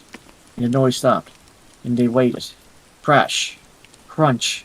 Crash. Something was climbing up the side of the house, and they could hear chunks of wood being ripped away and dropping from the ground as being clawed its way to the second floor. An upstairs window shattered. Glass tinkled and feet trumped across the room directly over them, and they froze, barely breathing. Wide-eyed, Curtis and Razor stared at one another as the thing clomped down the stairs, grunting and sniffing. The floor vibrated and stumped around the living room. When it got to the couch, it stopped. Silence. Curtis extinguished the lantern, and his muscles prepared to run. The thing gave a loud grunt as it grabbed hold of the couch. Cool air swept over him. The couch flew across the room and smashed into the far wall. A wretched stench assaulted their nostrils. A shadowy figure crouched before them, and as it rose, glass came off its outer shell, and the two dull, bulging eyes swiveled towards them. With its bony frame, grotesquely long arms and legs, it resembled a human-sized praying mantis. Thinly stretched human skin covered most of its spindly body, and its wrinkled head was that of an elderly man, the scalp punctuated with tough white hair. Its gaping mouth was an enormous pink pulpy maw with a flapping tongue in the middle.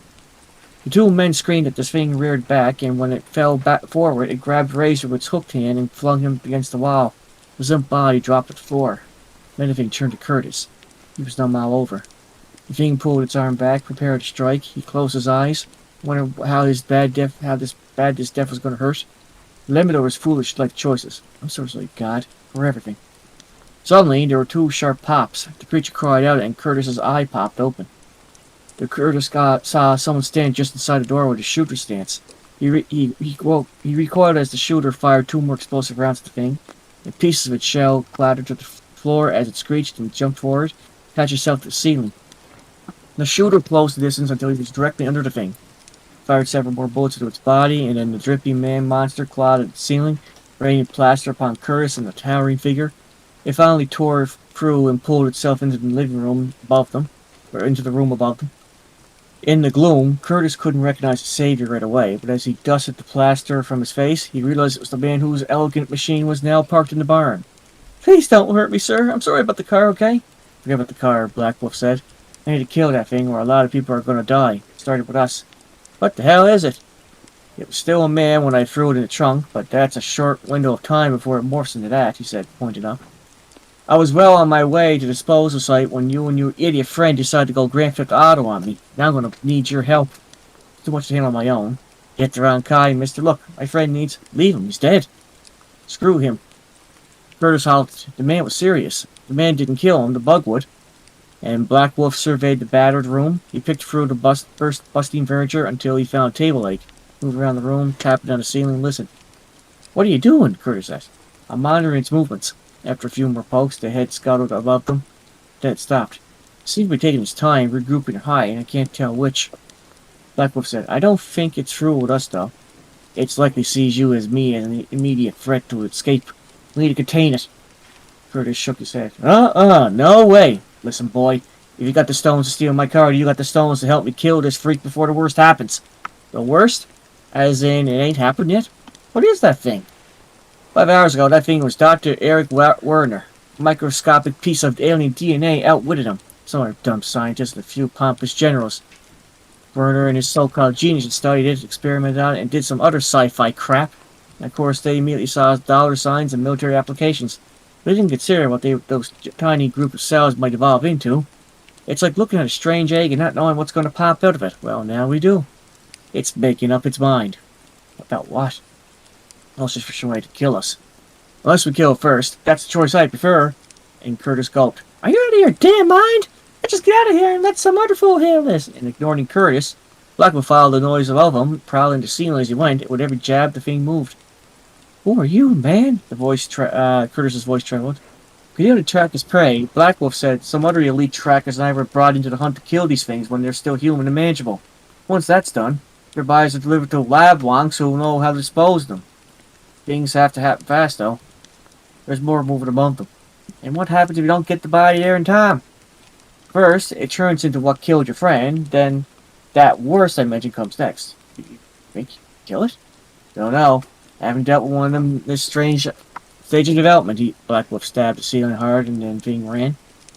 They heard it enter another room and slam in the door. Bingo! We got it, Black Wolf said. How many of these things are there? So far, we only located a handful of infected outsiders and lab folks. We took them out before they advanced too far. Now, I gotta somehow ice Alien up there and get to our local disposal site before things get really south. Does that satisfy your curiosity, son? I wish you hadn't told me. Will you kill me if I run?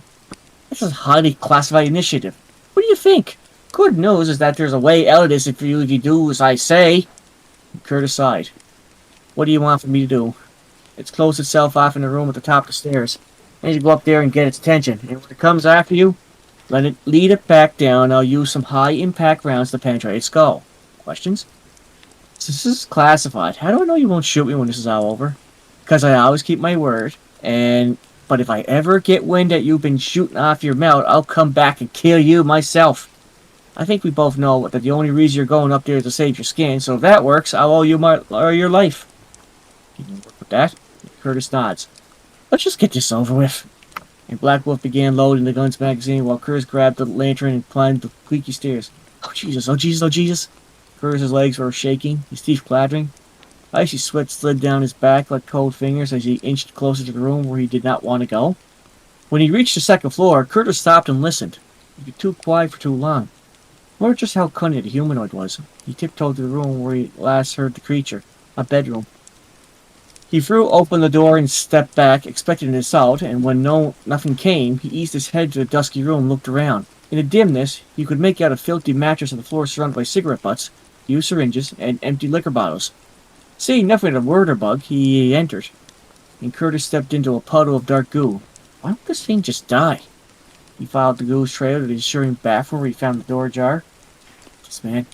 And he took a deep breath, shaky breath as he was preparing to take a high bungee dive.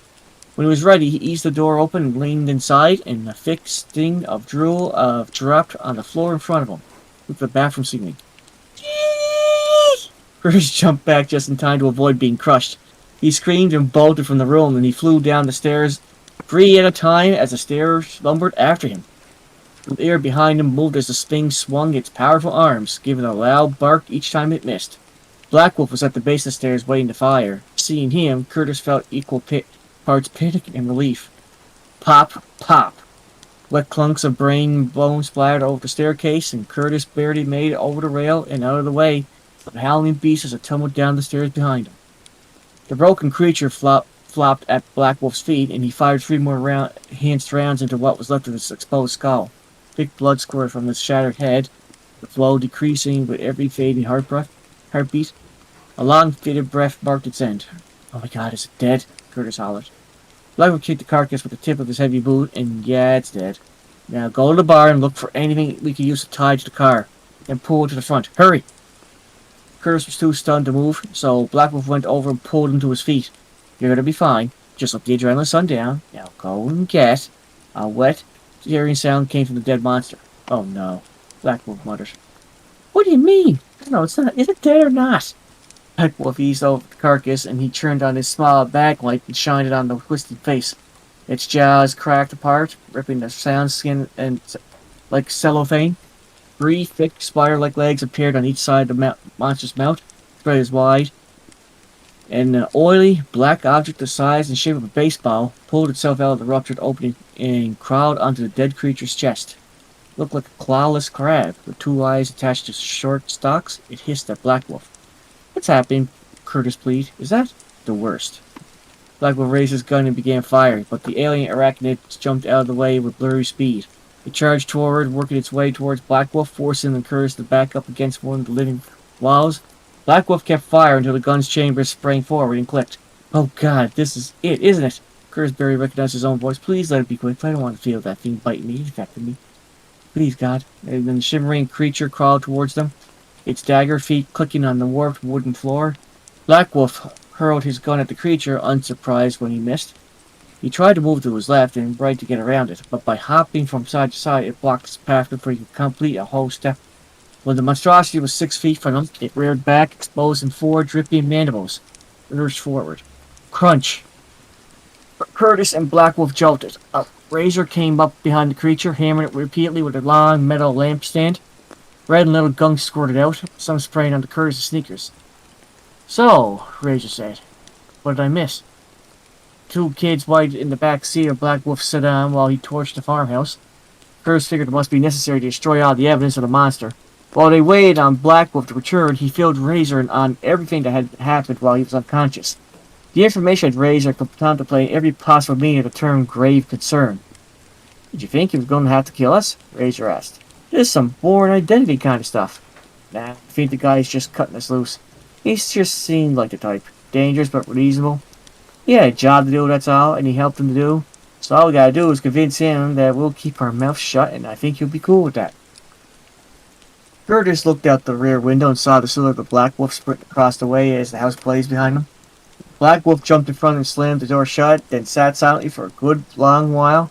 "So, boys, what happens next?" Curtis was too nervous to answer him. Razor said, "I don't know. What are your choices?" "Well," Black Wolf began, "I can take you back to that crappy little convenience store and let you take your chances, or you can come with me." Razor swallowed. "Where would you take us if we went with you?" Black Wolf smiled. "I never would have thought it, but you boys showed some spunk back there. You might suck at everything else in life, but you know how to slay a dragon, by God. I figure you two now have more experience than the general public in handling freaks of science, so you want to join? It's plenty dangerous, but as they told me in the Marines, it's not just a job, it's an adventure." Razor and Curtis looked at one another as if the divines were asking as if the divine the other's response to the unusual job offer. "Was it pay good?" Razor asked. "The organization wants its trackers focused on a job, so you'll never be distracted by a want," Black Wolf answered. "Anything else?" Curtis relaxed his body, placed his hands behind his head as a cushion, and let the plush leather seat absorb his lean frame. "Yeah, I got one. Will you get a sweet wide like this one?" "Actually," Black Wolf chuckled, "you can have this one. It just needs a new trunk." He started the sedan's engine and backed out of the bar and up the dirt path before stopping the rough 2-lane road. Hanging a ring right out of the property, he drove the 220-something with very few prospects away from the rear-view town of Widesville.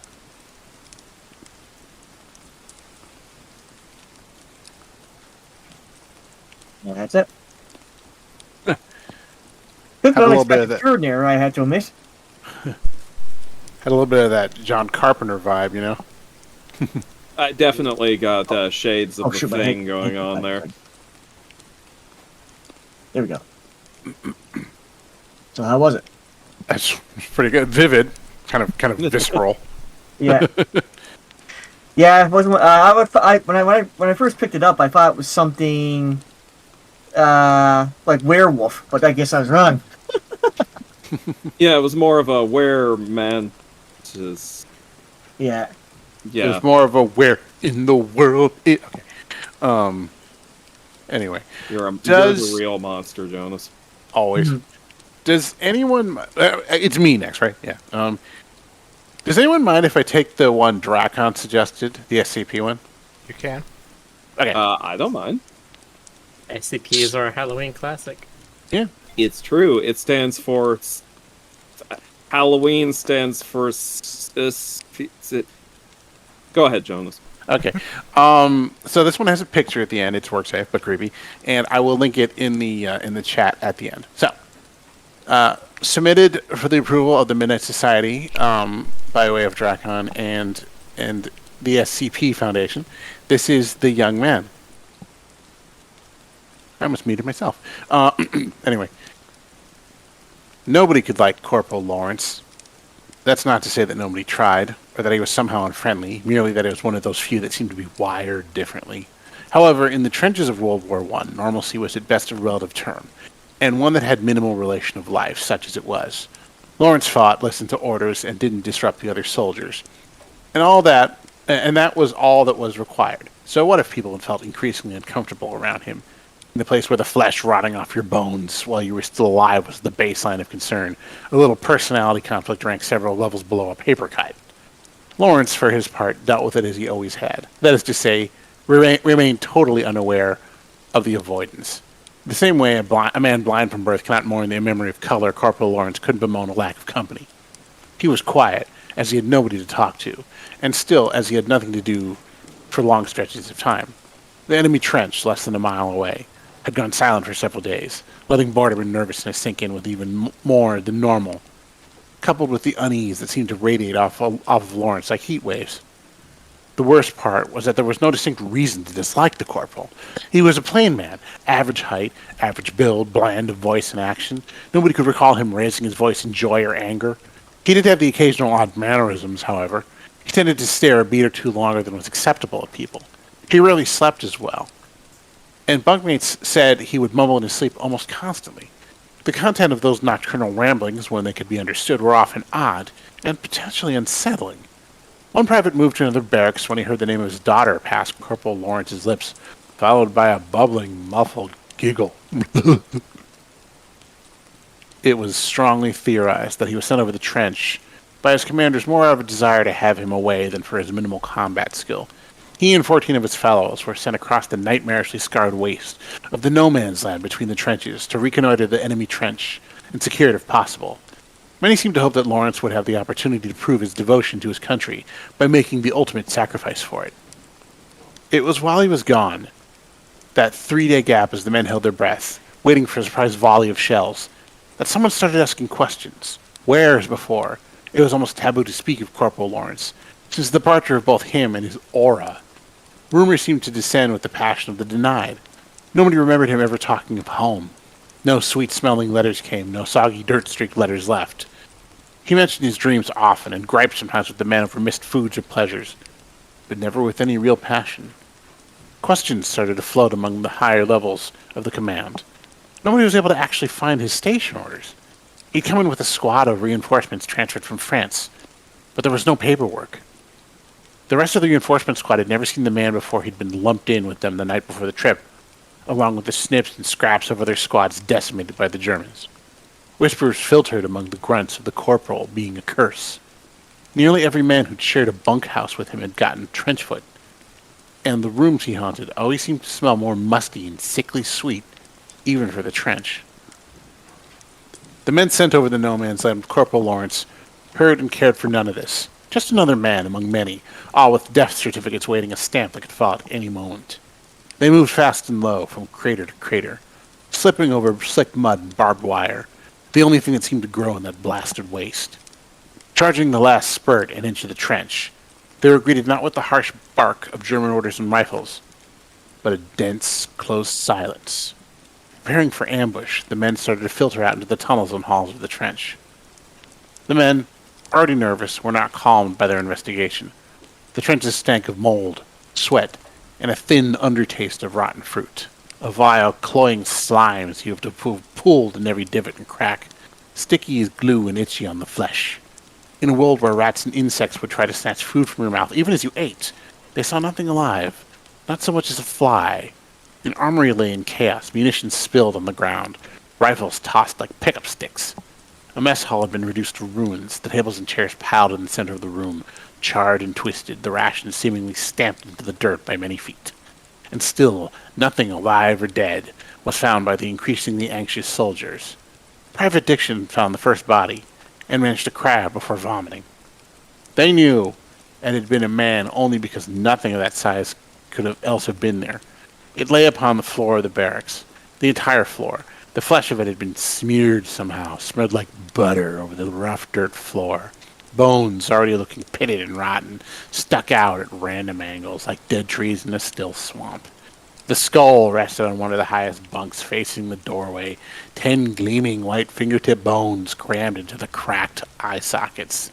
As one man went to examine it, he found the back of the skull had been crushed open, the rotting, sagging sponge of a tongue stuffed into the otherwise dry cavity. More remains were found, each seemingly more unsettling and strange than the last. A ring of hands in a sandbagged watch post, 10 of them, fingers interlaced like a basket, the wrists ragged and broken. 2 men in a tunnel, skin leathery and thin as mummies, eye sockets staring and empty, mouths locked impossibly wide, their clothes mere rags under an oily black scum. The latrine sent even the hardiest back, gagging and shivering, overflowing with excrement and offal.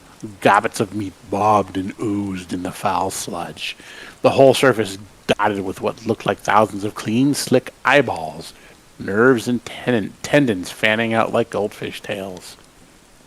Corporal Lawrence was the first to find the hole, the other men loudly debating the better part of valor in their rapid withdrawal from the Nightmare Trench. It was small, in a section of fresh digging, the start of a new arm of trenches projecting closer to the enemy lines. No more than 4 feet across, it seemed to be the accidental uncovering of a natural chamber, the empty blackness of a defying investigation. Private Dixon, recovered and blessedly numb from his previous ordeals, saw the corporal prod the edge with his boot, then crouched to peer in, then suddenly slide in headfirst before the private could so much as utter a shout of question. The private was a good soldier, and rushed to the perceived distress of his fellow. When questioned later, he could provide little illumination as to what happened over the 2 minutes Corporal Lawrence spent in the hole. He could see nothing.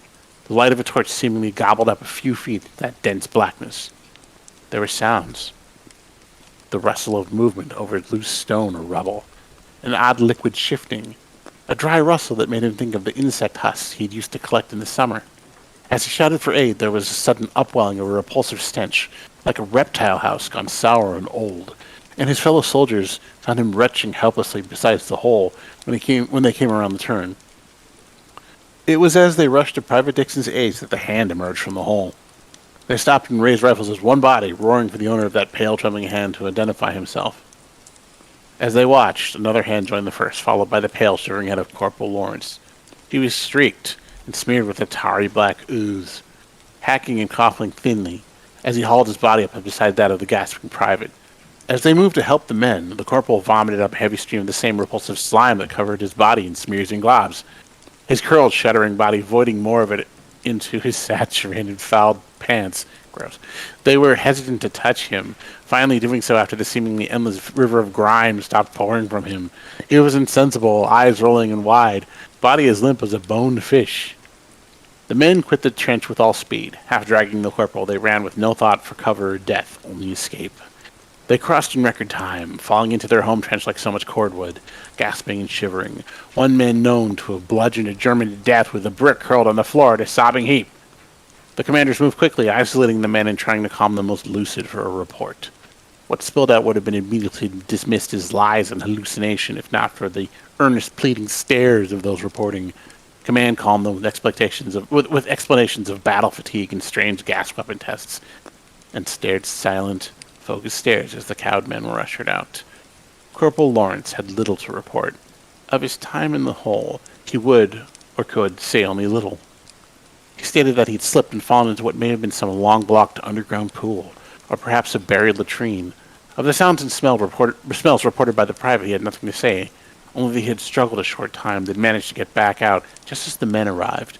Truly, he seemed none the worse for wear. In fact, he seemed in better spirits than many had remembered ever seeing him, favoring the commanders with a wide, giddy smile, as he was dismissed with a warning not to discuss the events.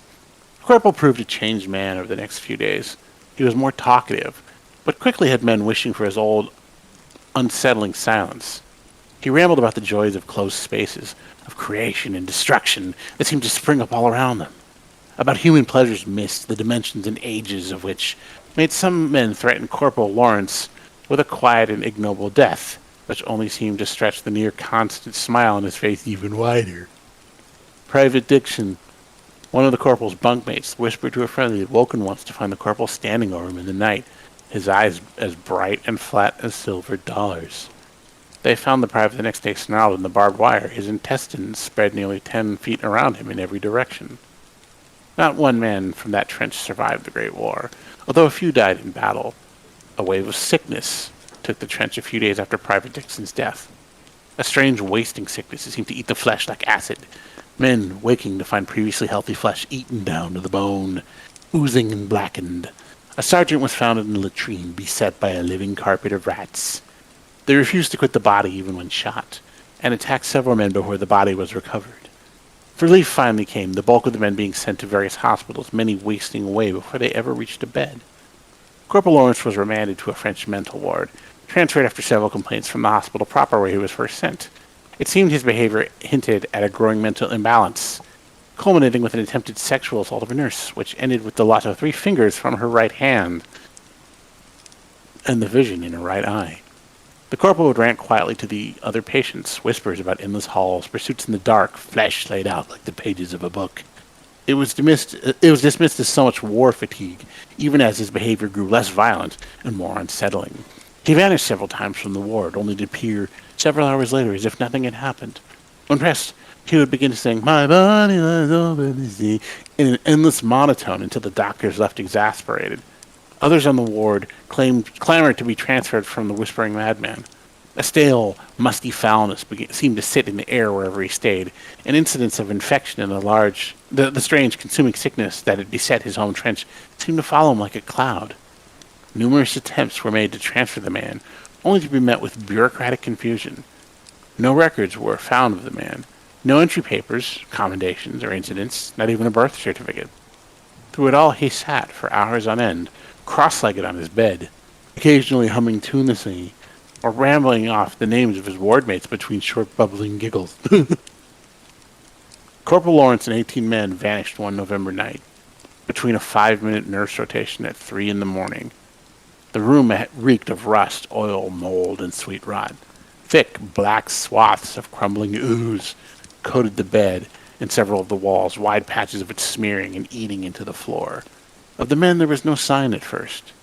As they searched, one nurse shifted the bed aside, only to shriek and nearly trip across one of the sunken, reeking depressions on the floor.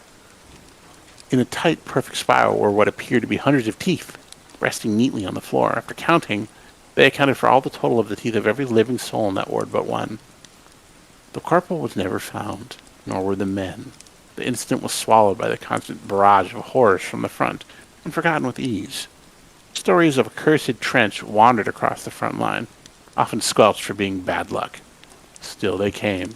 Stories of strange deaths, of disappearing men, found days later alive but broken and twisted beyond comprehension. Stories of a strange dark figure stalking the bomb-riddled towns of Europe. This may be the only known image of Corporal Lawrence ever recorded, taken several days after his return from the hole in the German trench.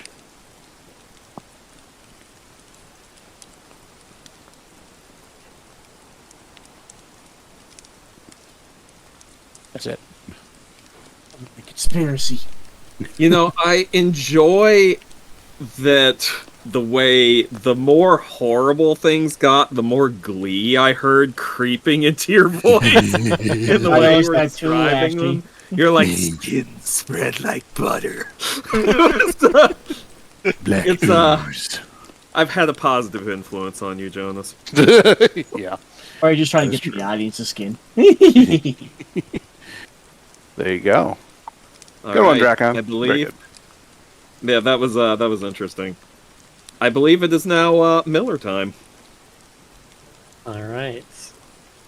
And yes, if you realize that my first story was a script from, or was a story that got adapted into one of the episodes in Love, Death, and Robots, this one is also a story that got adapted into an animation in Love, Death, and Robots. This Nice. is what I would like to submit to the Midnight Society, Ice by Rich Larson.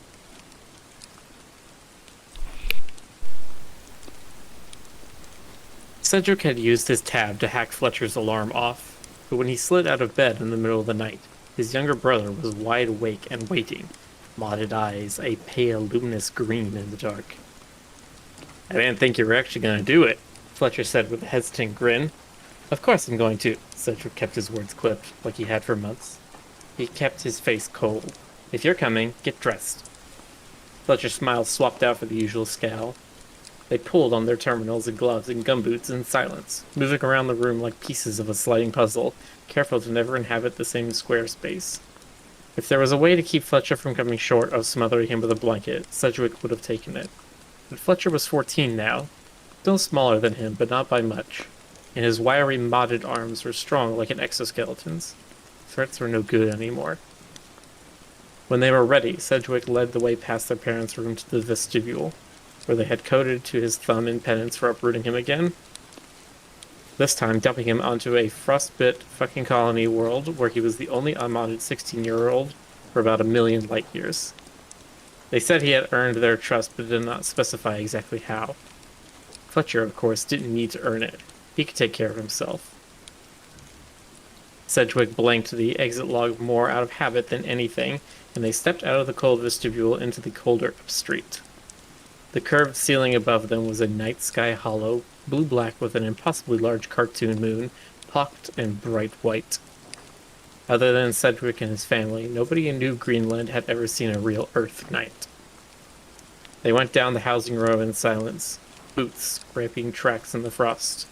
An auto cleaner, salting away a glistening blue coolant spill, gludged over at them suspiciously as they passed, then returned to its work. Fletcher slid behind it and pantomimed tugging off, which might have made Sedgwick laugh once, but he'd learned to make himself a black hole that swallowed up anything too close to camaraderie. "Don't shit around," he said. "It'll scan you." "I don't care," Fletcher said, with one of those disdainful little shrugs he perfected lately that made Sedgwick believe he really truly didn't. The methane harvesters were off-cycle, and that meant the work crews were still wandering the colony, winding in and out of dopamine bars and discos. They were all from the same modded gene print, all with a rubbery pale skin that manufactured its own vitamins, all with deep black eyes accustomed to the dark. A few of them sat bonelessly on the curb, laid out by whatever they'd just vein blasted, and as Sedgwick and Fletcher went by, they muttered extra stentere. One of them shouted hello a few beats too late. "Should run," Fletcher said. "What? Should jog it." Fletcher rubbed his arms. "It's cold." "You go ahead," Sedgwick said, scornful. "Whatever."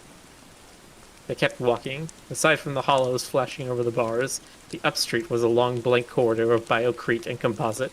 The downstreet was more or less the same, plus maintenance tunnels that gushed steam every few minutes. It had only taken Sedgwick a day to go from one end of the colony to the other and conclude that other than the football pitch, there was nothing worth his time. The locals he met in there, who played with different lines and a heavy ball and the ferocious modded precision that Sedgwick knew he wouldn't be able to keep pace with long, more or less agreed with his assessment in their stilted basic. Outside the colony was a different story. That was why Sedgwick had crept out of bed at 2:13, while he and Fletcher were now heading down an unsealed exit tunnel, marked by an unapproved swatch of acid yellow hologram. Tonight, the frost whales were breaching. Most of the lads Sedgwick had met at last week's game were waiting at the end of the exit tunnel, crouched under flickering fluorescence and passing a vape from hand to hand. He slotted their names and faces into a doc and memorized it. It wasn't Sedgwick's first run as the new boy, and by now he knew how to spot the prototypes. You had your alpha dog, who would make or break the entry depending on his mood more than anything. Your right-hand man, who was usually the jealous type, and the left-hand man, who usually didn't give a shit. Your foot soldiers, who, weather-vaned according to the top three, ranging from gregarious to vaguely hostile. Then lastly, your man out on the fringe, who would either glom on thick, hoping to get a friend that hadn't figured out his position yet, or clam right up out of fear of getting replaced. It was a bit harder to tell who was who with everyone modded and nobody speaking good basic. The ill came up off the wall when they caught sight of him, swooping in for the strange stutter-stop handshake that Sedgwick couldn't quite time right. Petro, tall and languid, first because he was closest, not because he cared. Oxo, black eyes already flickering away for approval. Bruma, compact like a brick, angry-sounding laugh. Another Oxo, this one with a regrowth implant in his jaw, quiet because of that, or maybe because of something else. Anton was the last. This one Sedgwick had pegged for Alpha Dog. He gripped his hand a beat longer and grinned with blocky white teeth that had never needed an orthosurgery. Ho, Extro, how are you this morning? He looked over Sedgwick's shoulder and flashed his eyebrows. Who? Fletcher, Sedgwick said, the little brother. Going to feed him to a frost whale. Your brother. Fletcher stuffed his long hands into the pockets of his thermal and met Anton's gaze. Sedgwick and his brother had the same muddy post-racial melanin and lamp-black hair, but from there they diverged. Sedgwick had always been slight-framed and small-boned without any muscles slapped across his chest, and arms fought for gram by gram in a gravity gym. His eyes were a bit sunk, and he hated his bowed nose. Fletcher was already broad in the shoulders and slim-hipped, every bit of him carved sinew, and Sedgwick knew it wouldn't be long before he was taller, too. His face was all angles now that the baby fat was gone, sharp cheekbones, nest-star jawline, and his eyes were still reflecting in the half-lit tunnel, throwing light like a cat's. Sedgwick could feel the tips of his ears heating up as Anton swung his stare from one brother to the other, non-verbalizing the big question, the always-there question, which was, why are you freestyle if he's modded? So how big are they? Fletcher asked, with his grin coming back. The frost whales. Big, Anton said. Programa Kabujo. He pointed over to Oxo of the jaw implant and snapped his fingers together for support. Fucking big, Oxo supplied in a mumble. Fucking big, Anton said. The cold flint Sedgwick to the bones the instant they stepped outside. Overhead, the sky was a void blacker and vaster than any hollow could match. The ice stretched endless in all directions, interrupted only by the faint running lights of methane harvesters stitched through the dark. Broom had a prehensile lantern from one of the work crews, and he handed it to Anton to fix to the cowl of his coat. It flexed and arched over his head, blooming a sickly green light. Sedgwick felt Fletcher look at him, maybe an uneasy look because they'd never been outside the colony at night. Maybe a cocky look because he was making a move, going to ruin something for Sedgwick all over again. Okay, Anton said, exhaling a long plume of steam with relish. His voice sounded hollow in the flat air. Bega. Okay, let's go. Right, Sedgwick said, trying to smile with some kind of charm. Venga. Broom gave his angry barking laugh and slapped him on the shoulder, and they set off over the ice. The pebbly gecko soles of Sedgwick's gumboots kept him balanced, and the heating coils in his clothes had already whispered to life, but every time he breathed, the air seared his throat raw. Fletcher was a half step behind a lot of them. Sedgwick resisted the urge to glidge back, knowing he'd see an unconcerned, "What are you staring for?" sneer. Thinking back on it, he should have drugged Fletcher's milk glass with their parents' Dorzer. Even his modded metabolism couldn't have shaken off 3 tablets in time for him to play tag-along. Thinking even further back on it, he shouldn't have had the conversation with Anton and Petra about the frost whales, where Fletcher could hear them. Under his feet, the texture of the ice started to change, turning from smooth, glossy black to scarred and rippled, broken and refrozen. He nearly caught his boot on a malformed spar of it. Okay, stop, Anton announced, holding up both hands. About a meter on, Sedgwick saw a squat iron pylon sunk into the ice. As he watched, the tip of it switched on, acid yellow, while Petro unloaded his vape and the other units circled up for a puff. Anton slung one arm around Sedgwick and the other around Fletcher. Venga, aquí te glaso extravagantemente, he said.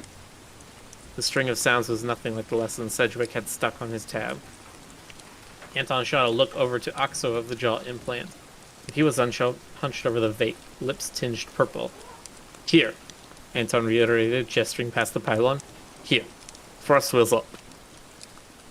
He said it with a smile. Sedgwick finally recognized his type with amphetamine. He'd assumed they weren't sucking down anything stronger than a party hash, but now that seemed like an idiot thing to assume. This was New Greenland, so for all he knew, these lads were already utterly panned. Only one way to find out. Sedgwick gestured for the vape. Hit me off that.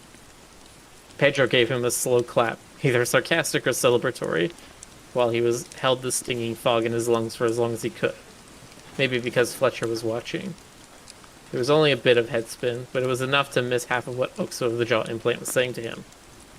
Is the area. Oxo plucked the vape out of his slack hands and passed it on. See there, see there, see there? He pointed, and Sedgwick could pick out other pylons in the distance glowing to life. Fucking danger, okay? Inside the area, frost wheels break ice for breathing. For break ice for breathing, frost wheels hit ice 7 times. De minuso, 7. Minimum 7, the other Oxo chimed in. Anton started counting aloud on his gloved fingers. Got it, Fletcher muttered. So, Oxo of the jaw implant went on. When the frost wheels hit 1, we go. Thought you'd stay for the whole thing, Sedgwick said, only half listening. The cold was killing off his toes one by one. Anton gave up at 20 and sprang back to the conversation. We go, extras, he beamed. You run, I run, he runs, he runs, he runs, he runs, here. He gave the pylon a dull clanging kick. To here. Sedgwick followed Anton's pointing finger. Far across the scarred ice, he could barely make out the yellow glow of the pylon opposite them. His stomach dropped. Sedgwick looked at his brother, and for a nanosecond Fletcher looked like a little kid again. But then his mouth curled into a smile, and his modded eyes flashed. All right, he said. I'm down.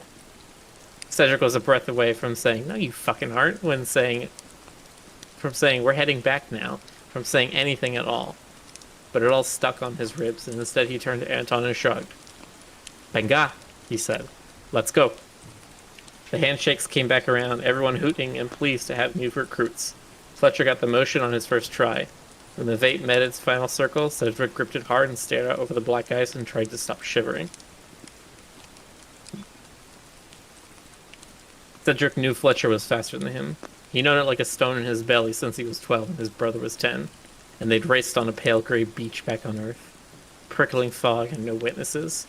Fletcher took lead in the last third, pumping past him with a high, clear, incredulous laugh, and Sedgwick slacked off to a jog to let him win. Because it was a nice thing to let the younger brother win sometimes. Occupied with the memory, Sedgwick was slow to notice the eerie green pallor of the ice was no longer cast by Anton's lantern. Something had lit it up from underneath.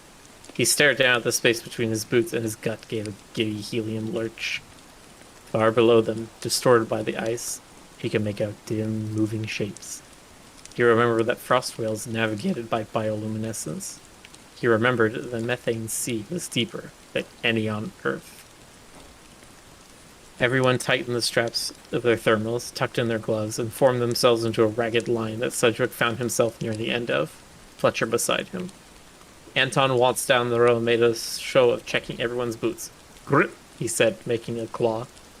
Sedgwick threw a hand onto Broom's shoulder for balance when he displayed one sole and then the other. He learned instinctively to do Fletcher the same favor, but his brother ignored it and lifted each leg precisely into the air, perfectly balanced. Sedgwick hated him as much as he had ever.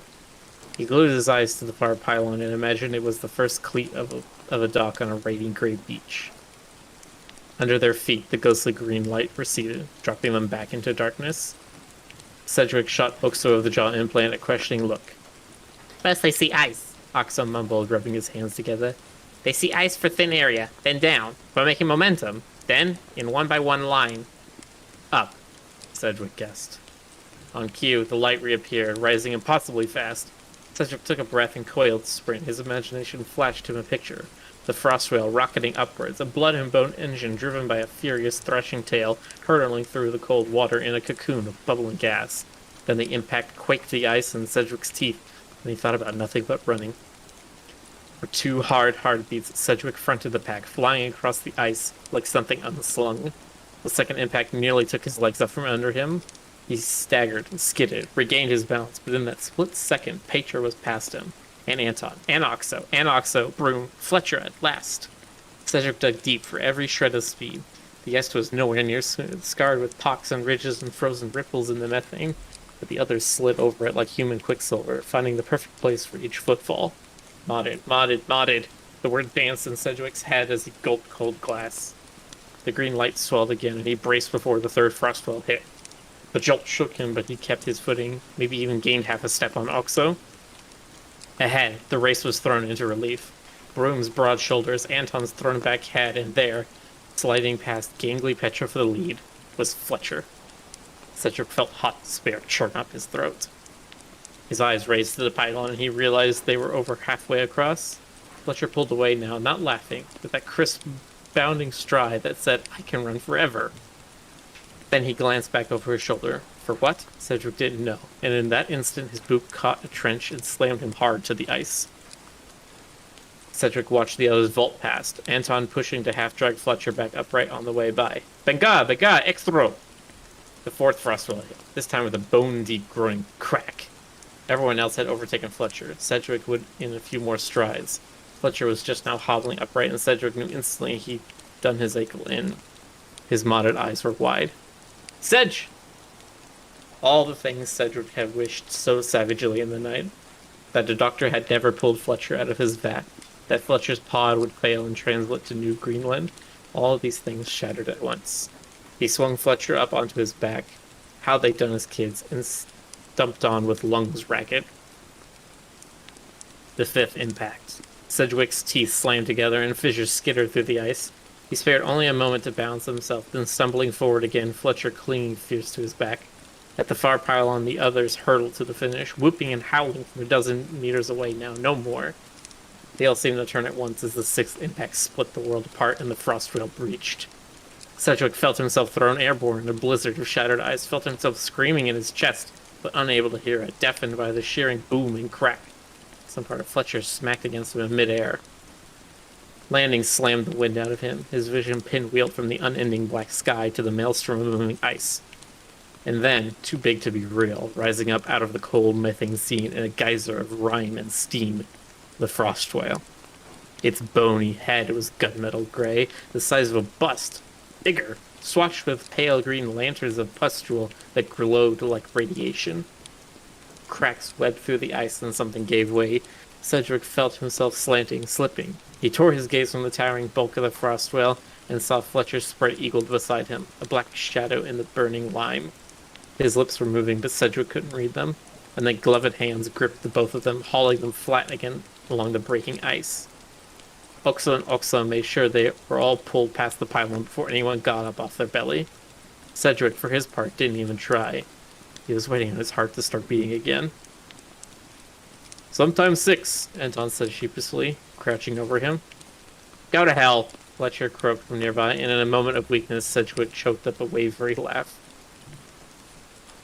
They washed home on a wave of adrenaline, caught up in the rapid-fire conversation of the new Greenlanders, who still seemed to be rehashing how close Sedgwick and Fletcher had come to getting dumped under. Every single one of them needed a send-off handshake at the living quarters, then they slunk off in one chattering mass. Sedgwick couldn't keep the chemical grin off his face as he and Fletcher snuck through the vestibule and then ghosted back to their temporary shared room. They talked in a tumble of whispers about the frost whale, the size of it, and about the ones that had surfaced afterwards to suck cold air into massive vein-webbed bladders.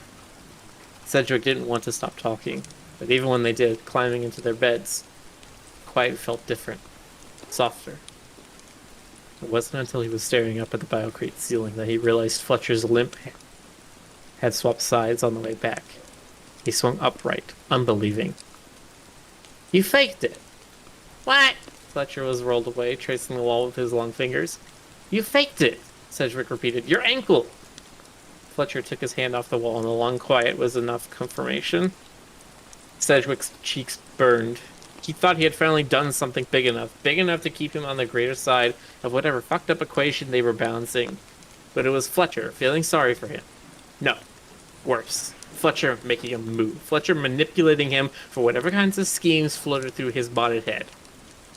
We could have both died, Sedgwick said. Still turned away, Fletcher gave his perfect shrug, and Sedgwick felt all the old fury fluming up through his skin. You think that was a hollow game? He snarled. That was real. You could have deaded us both. You think you could just do anything, right? You think you could just do anything and it'll fucking work out perfect for you because you're modded. Fletcher's shoulders stiffened. Good job, he said, toneless. What? Sedgwick demanded. Good job what? Good job on saying it, Fletcher told the wall. You're ashamed to have a modded brother. You wanted one like you. Sedgwick faltered, then made himself laugh. Yeah, maybe I did. His throat ached. You know what it's like seeing you always be better than me? Not my fault. I was 6 when they told me you were going to be better, Sedgwick said, too far gone to stop now, saying the things he'd only ever said alone to the dark. They said different, but they meant better. Mom couldn't do another one freestyle, and to go off-planet, you're supposed to have them modded anyway. So they grew you in a tube. Like hamburger. You're not even real. His breath became lacerated. Why wasn't I enough for them, huh? Why wasn't I fucking enough? Fuck you, Fletcher said, with his voice like gravel, and Sedgwick had never heard him say it, mean it until now. He flopped back onto his bed, grasping for the slip-sliding anger as it trickled away in the dark. Shame came instead, and sat at the bottom of him like cement. Minutes tickled by in silence. Sedgwick thought Fletcher was probably drifting to sleep already, probably not caring. Then there was a bit off sob. A sound smothered by an arm, or a pillow. Something Sedgwick hadn't heard from his brother in years. The noise wedged in his ribcage. He tried to unhear it, tried to excuse it. Maybe Fletcher had peeled off his thermal and found frostbite. Maybe Fletcher was making a move, always another move, putting a lure in the dark between them and sharpening his tongue for the next retort. Maybe all Sedgwick needed to do was go and put his hand on some part of his brother, and everything would be okay. His heart hammered up his throat. Maybe. Sedgwick pushed his face into the cold fabric of his pillow and decided to wait for a second sob, but none came. The silence thickened into hard black ice. Sedgwick clamped his eyes shut, and it stung badly. Badly.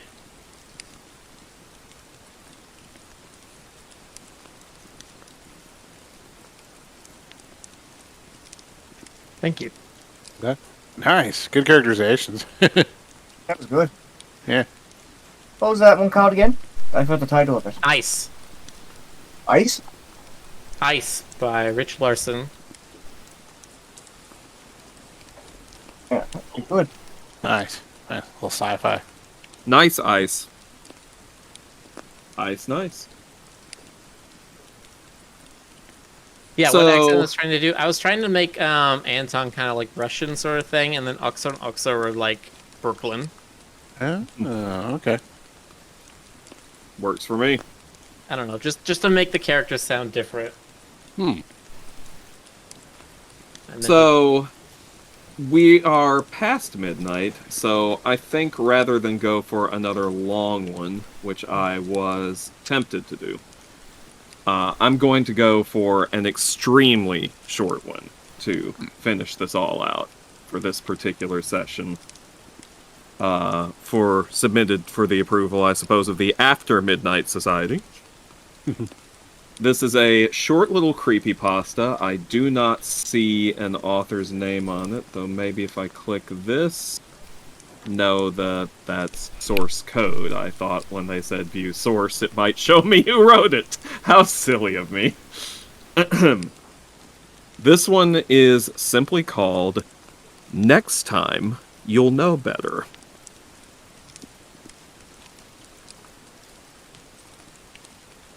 Have you ever walked into a room and found a vampire?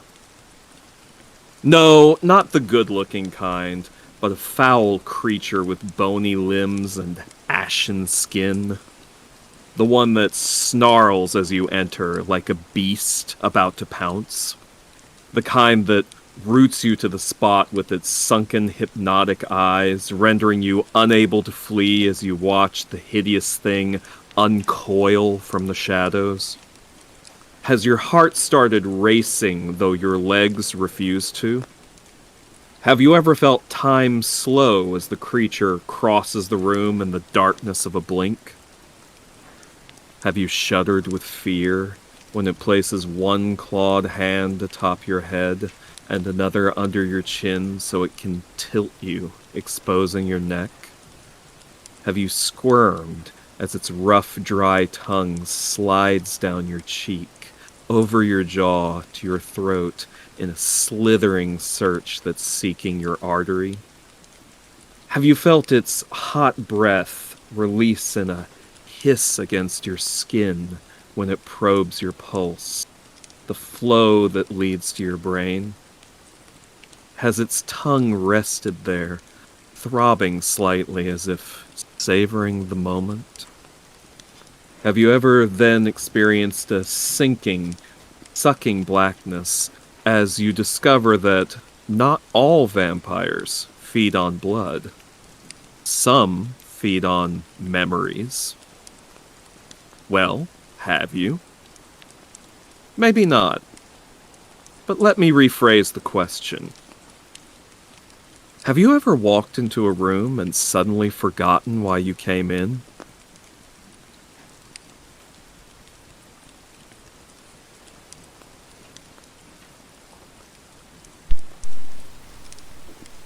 No, I haven't. You haven't. He just doesn't remember. It's just ADD. Anyway. All right. That was good. I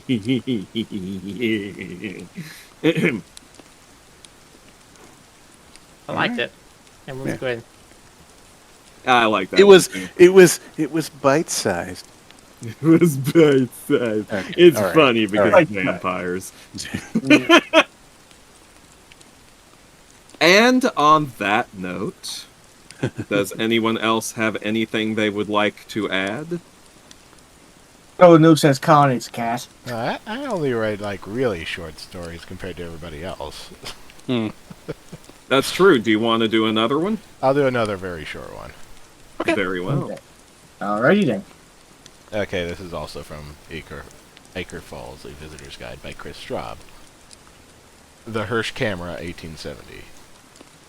A real object that has made its way into the Acre Falls folklore is the Hirsch Camera, on seasonal display at the tiny Rand Historical Society Museum near the town center.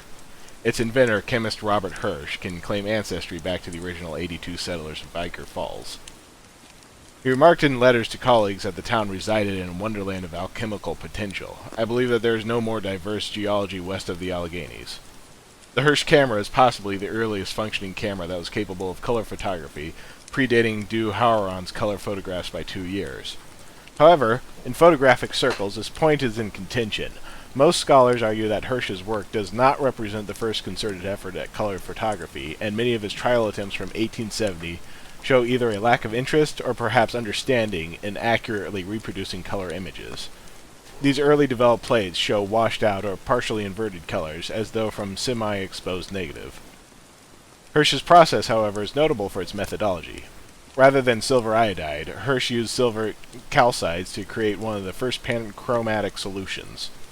This also reduced the plate's dependence on mercury bath to develop the negative. Some chemical studies have been performed on the plates, but Hirsch's original ratios have been lost to time. Thus, the plates themselves are somewhat of a mystery. Hirsch himself took 103 photographs, but only personally developed 12. The other 91 were developed in 1997, not using Hirsch's technique, but modern image processing. These are not usually on display to the public. The 12 images appear to be candid photographs of people in and around Acre Falls. 3 of them show the apparent christening of a building. Several more show the town square or natural environments with people present, usually moving into or out of frame. The last image is that of a young, fair-haired girl who is not looking at the camera. When cross-referenced with dated newspaper articles from the Iker Falls Gazette, public recordings, paintings, and even other existing photography, the Hirsch plates are found to be inexplicably wrong. The building in the christening photograph does not exist, and several shops were on the wrong side of the street or on the wrong street entirely. One photograph shows townspeople at a nearby quarry, apparently walking blindly into a ravine. This was believed to be an overexposure of 2 or more plates, but a man towards the bottom of the frame appears to have fallen. Closer inspection of a forest scene shows all visible tree branches as terminating in human hands. Another plate inexplicably shows the bustling town center, but all the people are either crawling or blurred in mid-gallop on all fours. In another, a man walks to the right on what looks like 4th Avenue, his head completely obscured by a regular hanging sign or object blurred in the foreground. When viewed at an acute angle, it appears that this oblong object is actually a white, grossly distorted head, with a blur not caused by focus issues, but by a violent shivering movement as the shutter closed. Hirsch's calcite technique also captured a quality that is not reproducible by modern film photography. There's a translucency, a confusion of line and image in the Hirsch plates that implies depth, or in some cases, motion, even though these flat plates possess no lenticular properties. One photograph on display in the Rand, the one of the young girl, is mounted off the wall so visitors may view it from different angles. As the viewer walks slowly from side to side, the young girl appears entirely motionless, except for her lips. This illusion is not a true capturing of actual movement, but a likely result of poor mixing of multiple exposures. Still, most agree that it appears that she is mouthing the word, out. In 1872, Robert Hirsch left Iker Falls and moved west. The camera of Hirsch's 12 plates are on display seasonally at the Rand Historical Society Museum at Main and 2nd.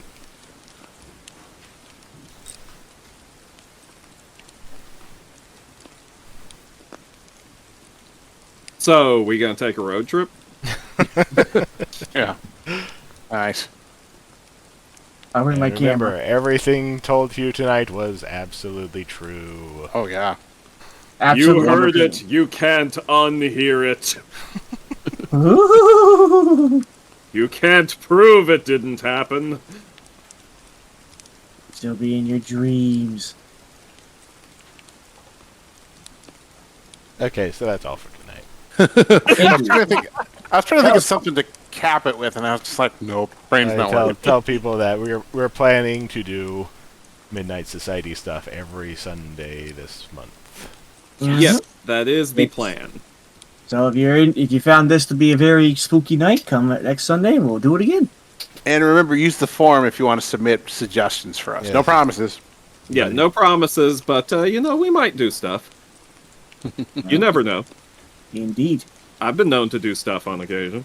Me too. I don't do nothing. Jake, stop asking questions. I don't do nothing before coffee. Anyway. It's Alright. always before coffee. Yeah. That's before big. your next coffee, it's before it. It's always that's for real coffee deep. Oh my God. somewhere. I gotta do something before bed. That's Ah! true. Philosophically speaking, I am paralyzed by inaction. Anyway. Groovy! Yeah, it's great. Paralyzed by coffee. Yeah, I still want to try and write a HC horror story before the end of the Oh, month. that'd be kind of fun. Yeah. Also, Jonas, remember to tell them about your idea. Oh yeah, I will. I'll mention it. Oh, you don't know now. Oh yeah, Well, it's Stoker up and I. to you if you want to tell them now. Yeah, But we don't have time tonight, but like Stoker and I had the idea of like him and me doing like a 5-minute creepypasta reading where we make it up on the fly. We take turns. He and I each take turns writing a sentence of it, and yeah, it's like a campfire thing. You go around, and it could be all of us taking turns as well. yeah, it could be all of us, yeah. And And it could be as weird, spooky, and absurd as you can imagine. Oh, it'd be I like very improv. absurd. so yeah, that might be one of these nights. All All right, folks. cool. Yeah. Well, Rick, do you want to say the thing? But this concludes the meeting of Yeah, the I- Midnight Society. That yeah. Yes. Rick's I- like, okay, it does. fine. Use fine. the Crypt Keeper voice. No, use the Toad voice. I'm being sexy. Okay. Anyway. All right. But yeah, this is a lot of fun. I really enjoy this. I'll see you guys. I'll see you guys probably tomorrow night. But we'll be back for more Halloween stuff next Sunday. We'll see the society next Sunday. Yes. Yeah. Okay. Thanks everybody for Pleasant dreams. Yeah. Good night. Good night. Good night. Good night.